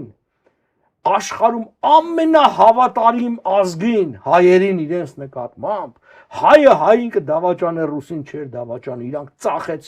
ծախեցին բառից բուն եւ փոխաբերական իմաստով, թողնա բուն իմաստով։ Ուղղակի փողը վերցրեցին եւ ծախեցին։ Հետեւաբար մարդ պիտի առնվազն անհասկացող լինի եւ վտանգավոր անհասկացող, որ իր ժողովրդի ապագան եւ այդ թվում նաեւ այդ 120,000 հայության ապագան Արցախում ապրող, թե ավելի քիչ կապի ռուսների հետ 25 թվին գնալու են։ Ամենաուշը 25 թվին գնալու են։ Ինչ է լինելու, բայց չեք Երեքան մնալու են։ Չէ, ես նկատի ունեմ Արցախի մեջ կանա, այսպես ասած խաղաղարները բանան։ Եթե անգամ Ռուսաստանը մինչև 25 թիվը գոյատևեց, մնաց եւ կարողացավ բան լինի, որտեղ մի օր կարող է պարզապես այն մեր փողով կառուցած Ստեփանակերտի օթականը ներով արտանալ, որտեղ ռուսները նստեցին մի քանի օթանով ու հայրը թռան իրանց ուֆան եւ այլն։ Եվ հայերը մնալու են, բայց դա գիտեք երբ են գնալու, երբ որ հայերին զինաթափ անեն եւ ամբողջ զենքը հանձնեն ադրբեջանցիներին։ Իրանք էլ սիրուն կողքից նայեն եւ ասեն տեսեք առանց մեզ ձեզ կոտորեցին մենք ենք ձեր պաշտպանող իրանք կստեղծեն իրավիճակ ոնց որ արեցին Վանում մտան 17 թվին հայերին զինաթափարեցին իսկ հայերը կարողանում էին պաշտպանվել հետո այդ քաշվեցին հայերին կոտորեցին հետո ասում են տեսեք դե առանց մեզ չեք այհա որ զինաթափ եք անում նույնը անելու են Արցախում դրա համար ամփոփելով այս լսումները բացառիկ հնարավորություն են սա ամեն մի իսկապես հայրենասեր անց եւ լրատվամիջոց այս ամբողջը պետքա տարածի այս բոլոր երույթները պիտի մեջբերումների ցիտատների վերածել հղումներով բանով տարբեր լեզուներով իրանք չպետք է սպասեն վստահ եմ շատ-շատերը կգրեն թո բևերը սա լավ կլինի անգլերենով թարգմանի լավ կլինի ֆրանսերենով դա դուք արեք Էդ էլ դուք արեք, մի բան էլ դուք արեք, ով է ձեզ խանգարում, դրեք թարգմանեք անգլերեն, ֆրանսերեն եւ այս ամբողջը տարածեք, արեք, աշխարհին մանլի, որովհետեւ այո, վստահեցնում եմ ձեզ։ Ամբողջ աշխարհը այսօր նայում է թիվ 1 երկրում, Միացյալ Նահանգներում եւ դրա գործադիրի ուղղություն տվող օրենսդիրը ինչպիսի դիրքորոշում եւ ուղենիշներ է տալիս։ Դուք որ նշեցիք արձագանք չկա առ այսօր ոչ Բաքվից, ոչ Անկարայից, ոչ էլ Մոսկվայից որտեղ իրանք չգիտեն ինչ ասեն։ Ոչ էլ Երևանից։ Ոչ էլ Երևանից։ Դե Երևանն է պարզ է, Երևանը պիտի սպասի նրանք ինչ են ասում, Մոսկվան ինչ ասում, որ ինքը ասի ես համաձայն եմ։ Ես իմ կարծիքը կարծիք է ձեր կարծիքի հետ, պարոն Վլադիմիր Վլադիմիրիչ։ Հիմա ասած հետեւյալն է, սա նաև ես ուզում եմ այս բանը շեշտեի, համաշխարհային առումով շատ կարևոր է, այսինքն եվրոպական երկրներում առնվազն երբ որ նայում են լսում են քաղաքական գործիչները, չեմ ասում, տնային տնտեսություն նստելու ամիժան նայ, բայց քաղաքական գործիչները նայելու են, մասնագետ, սա իրենց համար էլ ուղենիշ է սա, իրենք հասկանալու են տրամադրությունները, իրենք հասկանալու են, որ Թուրքիայի նկատմամբ խիստ բացասական վերաբերմունք կա Էրդողան նկատմամբ, իրենք հասկանալու են, որ Ալիևը անընդունելի անձ է, Սադամ Հուսեյնն է, իրենք հասկանալու են, որ մարդու իրավունքներ են խախտվում եւ Մագնիտսկի ակտը կարող է օգտագործվի Ալիևի դեմ պատժամիջոցներ կիրառվի եւ դա ասում է Պլոնը եւ մյուսներն էլ են ասում եւ եթե մյուսները փորձագետ են Ֆրանկ Պլոնը արդեն պաշտոնյա է եւ այլ, այսինքն այս ամբողջը շատ կարեւոր է։ Իսկ մենք էլ որպես ազգային-ժողովրդավարական բևեռ աջակցությամբ մեր համախոհների կշարունակենք մեր համագործակցությունը Livingston Group-ի հետ միասին եւ վստահաբար ավելի կընդլայնենք եւ կխորացնենք մեր լոբիստական գործունեությունը հիմնական ուղենիշը լինելով Հայաստանի, իսկ Հայաստան ասելով Արցախը նկատի ունեմ, անվտանգությունը միասնաբար, այսինքն ամբողջ Հայաստանի անվտանգության հարցը շատ կարևոր է, դրա տարբեր բաղադրիչներով։ Այդ թվում ռազմական անվտանգության մասին եմ խոսում, հայկական հարցի նորովի դիտելու եւ միջազգային հնչողություն տալու ձևը, որը եւս շատ կարևոր է, որովհետեւ հայկական հարցը շատերը փորձում են պատմել, ոչ հայկական հարցը մեր անվտանգության բաղադրիչներից մեկն է, դիվանագիտական բաղադրիչ է հաճախ։ Այ երբ որ խոսում էր Ռուբինեն այն մասին, որ եթե դուք խոսում եք Արցախը միջազգայինորեն Ադրբեջանի տարածքա, բայց ինչի հիման վրա եք խոսում, երբ որ սահմանները դեռ չեն որոշվել, հենց սա մեզ հնարավորություն է տալիս խուսափելու Ադրբեջանի այն միտումից, որը պետք է Հայաստանին պատժամիջոցներ։ Ես երեք բավականին ուշ երբ որ սա վերջացավ, այնուհանդերձ ես լսում էի Թոֆիկ Զիլֆուգարովի նախկին արտգործնախարարի հարցազրույցը Ադրբեջանի վրացի մի հակահայ լրագրող կա Վաշաձեին, եւ նա պարզ ասաց, հատկապես վերջում որ անգամ Վաշաձ լինելով հակահայ, այսպես ասած հայերեն ասած էշացել էր, երբ որ նա ասաց, նայեք Արցախի հարցը փակ է, Զիլֆուգարովն ասաց, բանը, եւ մեր խնդիրը Գյոքչայի եւ Զանգեզուրի հարցն է։ Վաշաձեն ասում է, հա, ես ուզում եմ շեշտել, որ սա պաշտոնական տեսակետը չի Ադրբեջանի, այլ ասիֆորնացից ով ասաց։ Ինչ է կկաղարծում, ես պաշտոնյա չեմ, բայց ով ասաց, որ սա պաշտոնական տեսակետը չի։ Ասաց, մեր նախագահը պարզ ասել է, որ մենք վերադառնալու ենք Երևան էլ, վերադառնալու ենք Զանգեզուր էլ։ Ուզում եմ ասել, բայց շատ կարևոր են այս հարցերը, որովհետեւ 30 տարի մենք առհամարեցինք միջազգային իրավունք հասարակական կարծիքը, աշխարհը ընկալեց եւ մենք դա էլ ընդունեցինք Արցախը որպես Ադրբեջանի մաս, Ադրբեջանը ներկայացրեց, որ ինքը դեօկուպացիայի է ենթարկում իր հայրենիքը, աշխարհն մի կողմ քաշվեց, ասեց դե հեսա հայերը ընդունել են որ Ադրբեջանի մաս, ասում են ինքնորոշում, չէ, ինքնորոշում չկա, դու ընդունում ես որ դա Ադրբեջանի մաս է, հիմա պետք է կարգավիճակը փոխվի։ Դրա համար էլ բանա, մենք մեկուսացման մեջ մնացինք։ Այսօր կան հնարավորություններ փոխելու ամբողջ քաղաքականությունը։ Այսօր իշխանությունները դա չեն անում, այսօր դա մենք ենք անում եւ կոչ եմ անում ժողովրդին յուրաքանչյուրը թող իր ներդրումն ունենա, կրկնում եմ, գոնե այս մտքերը, կարևոր մտքերը ամեն մեկը թարգմանի եւ տարածի իր երկրի լեզվում։ Այսօր հայերը ապրում են, չգիտեմ, Չեխիայից, Սլովակիայից մինչև Իսպանիա, Ճապոնիա եւ Չինաստան, արեք մեծ գործ չի, նվիրեք մի քանի ժամ ձեր կյանքից այս գործին, որովհետեւ շատ կարեւոր, որովհետեւ այդ միտքը ասած Արա Պապյանի, Բերանից կամ պարոն Եղնուկյանի, դա ուրիշ է, ասած դեսպան, չգիտեմ, Էվանսի կամ մյուսների անունից, դա լրիվ այլ է, սա շատ կարեւոր է։ Ես նշեմ, որ մեր այս ուղիղ եթերին զուգահեռ Եվրոպայի խորհրդանական ժողովում նշվում էր Բերձորի միջանցքի հարցը եւ Ռուբեն Ռուբինյանը քիչ առաջ գրառում է կատարել տեղեկացնելով, որ ԵԽԽՎ-ն քվեարկությամբ ընդունեց Լաչինի միջանցքով ազատ անվտանգ մուտքի ապահովումը բանաձևը, որը հստակ արձանագրում է Լաչինի միջանցքով չկա ազատ եւ անվտանգ տեղաշարժ։ Ադրբեջանի պատվիրակությունը արեց ամեն ինչ բանաձևը փոխելու կամ դրա ընդունումը տապալելու համար, բայց ոչինչ չստացվեց։ Կարծում եմ արդեն միջազգային կառույցներում էլ ընդունում են, որ ոչ միայն 3 ԱՄՆ կոնգրեսում կոշտը իրենց հայտարարություն, որ իրավիճակը իրոք ճգնաժամային է եւ Պարոն Եղնուկյան շարունակի, ես ասում եմ դա միջազգային ազդեցություն ունենալու։ Վստահեցնում եմ ձեզ, շատ падգամավորների վրա երեկվա քննարկումները այդ ազդեցություն ունեցել են։ Չի կարող որևէ մեկը այսօր առհամարել, թե Միացյալ Նահանգների կոնգրեսում ինչ քննարկում է գնում։ Խնդրեմ պարոն Եղնուկյան, դուք էլ ամփոփեք։ Ամփոփենք վերջի խոսքով այսպես ասած, մի բան էլ նկատենք, որ այս լսումների ժամանակ ոչ մի խոսք չասվեց, թե հայկական կողմը ինչ պետք է անի։ Ուշադիր որ նայեք, խոսքը գնում էր, որ Ադրբեջանը ինչ պետք է անի, Թուրքիան ինչ պետք է անի, Ամերիկան ինչ պետք է անի, Թուրքին, Իսրայելին, բոլորին ասեցին բացի հայկական կողմին։ Հիմա ես եւ պարոն Պապյանը ասել ենք բազմաթիվ անգամներ, թե մենք ինչ պետք է անենք, ես ուզում եմ կրկնեմ, բայց ասեմ, որ այս լսումների ժամանակ մեզ հուշեցին, թե ինչ պետք է անենք։ Մեզ տվեցին գործիքները, ասեցին գնացեք երեխեք, այս գործիքներով խաղացեք։ Մենք հիմա այս գործիքները ոնց պիտի խաղանք։ Մենք չենք հասկանում մեր հասարակությունը չի տարբերում խնդրել, պահանջել, տարբերակը մուննատ գալուց։ Մենոնք միայն մուննատ են գալիս։ Բայց ամերիկացիները խոսում են, խի բան չեն անում։ Սա է արտահայտությունը։ Բայց բերեմ մի կենցաղային օրինակ։ Եթե գնում ես ժեկից, ուզում ես որ քո ջուրը միացնեն կամ անջատեն, ասում են դիմում գրի։ Դիմումը պետք է գրես,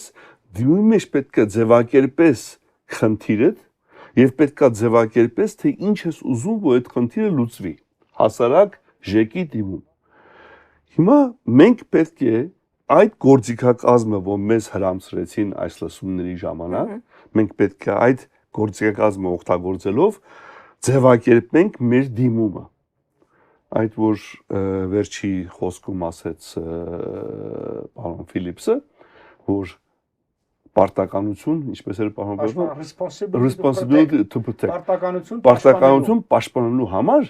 այդ պարտականությունը հանձ առնելու համար, որպեսզի Ամերիկան ասի ես այդ պարտականությունը վերցնում եմ իմ վրա, մենք պետք է դիմենք Միացյալ Նահանգներին, ինչպես որ պարոն Պապյանն ասեց, օրինակաբար հենց Արցախի ժողովուրդը, եթե դուրս գար 10,000-ով հրապարակ, ոչ թե 40,000-ով, որ ռուսական դրոշներ էին պայ, այդ 10,000-ով դուրս գար հրապարակ, ասել Միացյալ Նահանգներ, խնդրում ենք վերցրեք ձեր վրա այդ պարտականությունը։ Դա կլիներ այդ դիմումը, իմ ասած դիմումը։ Սա պետք է հասկանանք, որ Միացյալ Նահանգները, ինչպես ասել էի սկզբից, բռնապետական պետություն չի, որ ինչպես Պուտինը առավոտը արթնացավ, մի հատ որոշում է կայացնում։ Մինչև հասարակական կարծիքը չստեղծվի, մինչև այս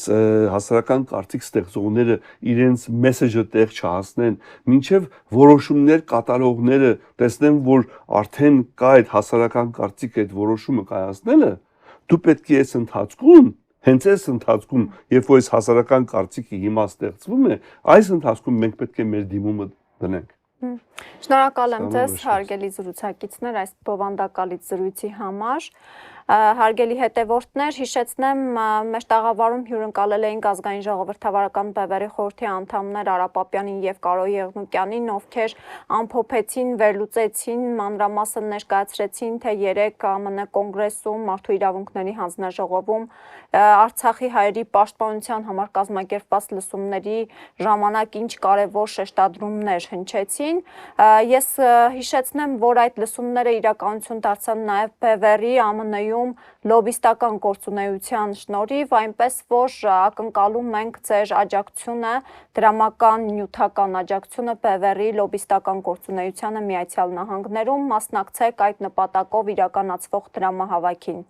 Հենց հիմա էլ տարածեք այս ուղիղ եթերը եւ բաժանորդագրվեք BEVER-ի YouTube-յան ալիքին։ Ցտեսություն։ Բաժանորդագրվեք Ազգային-Ժողովրդավարական Բևեռի YouTube-յան ալիքին։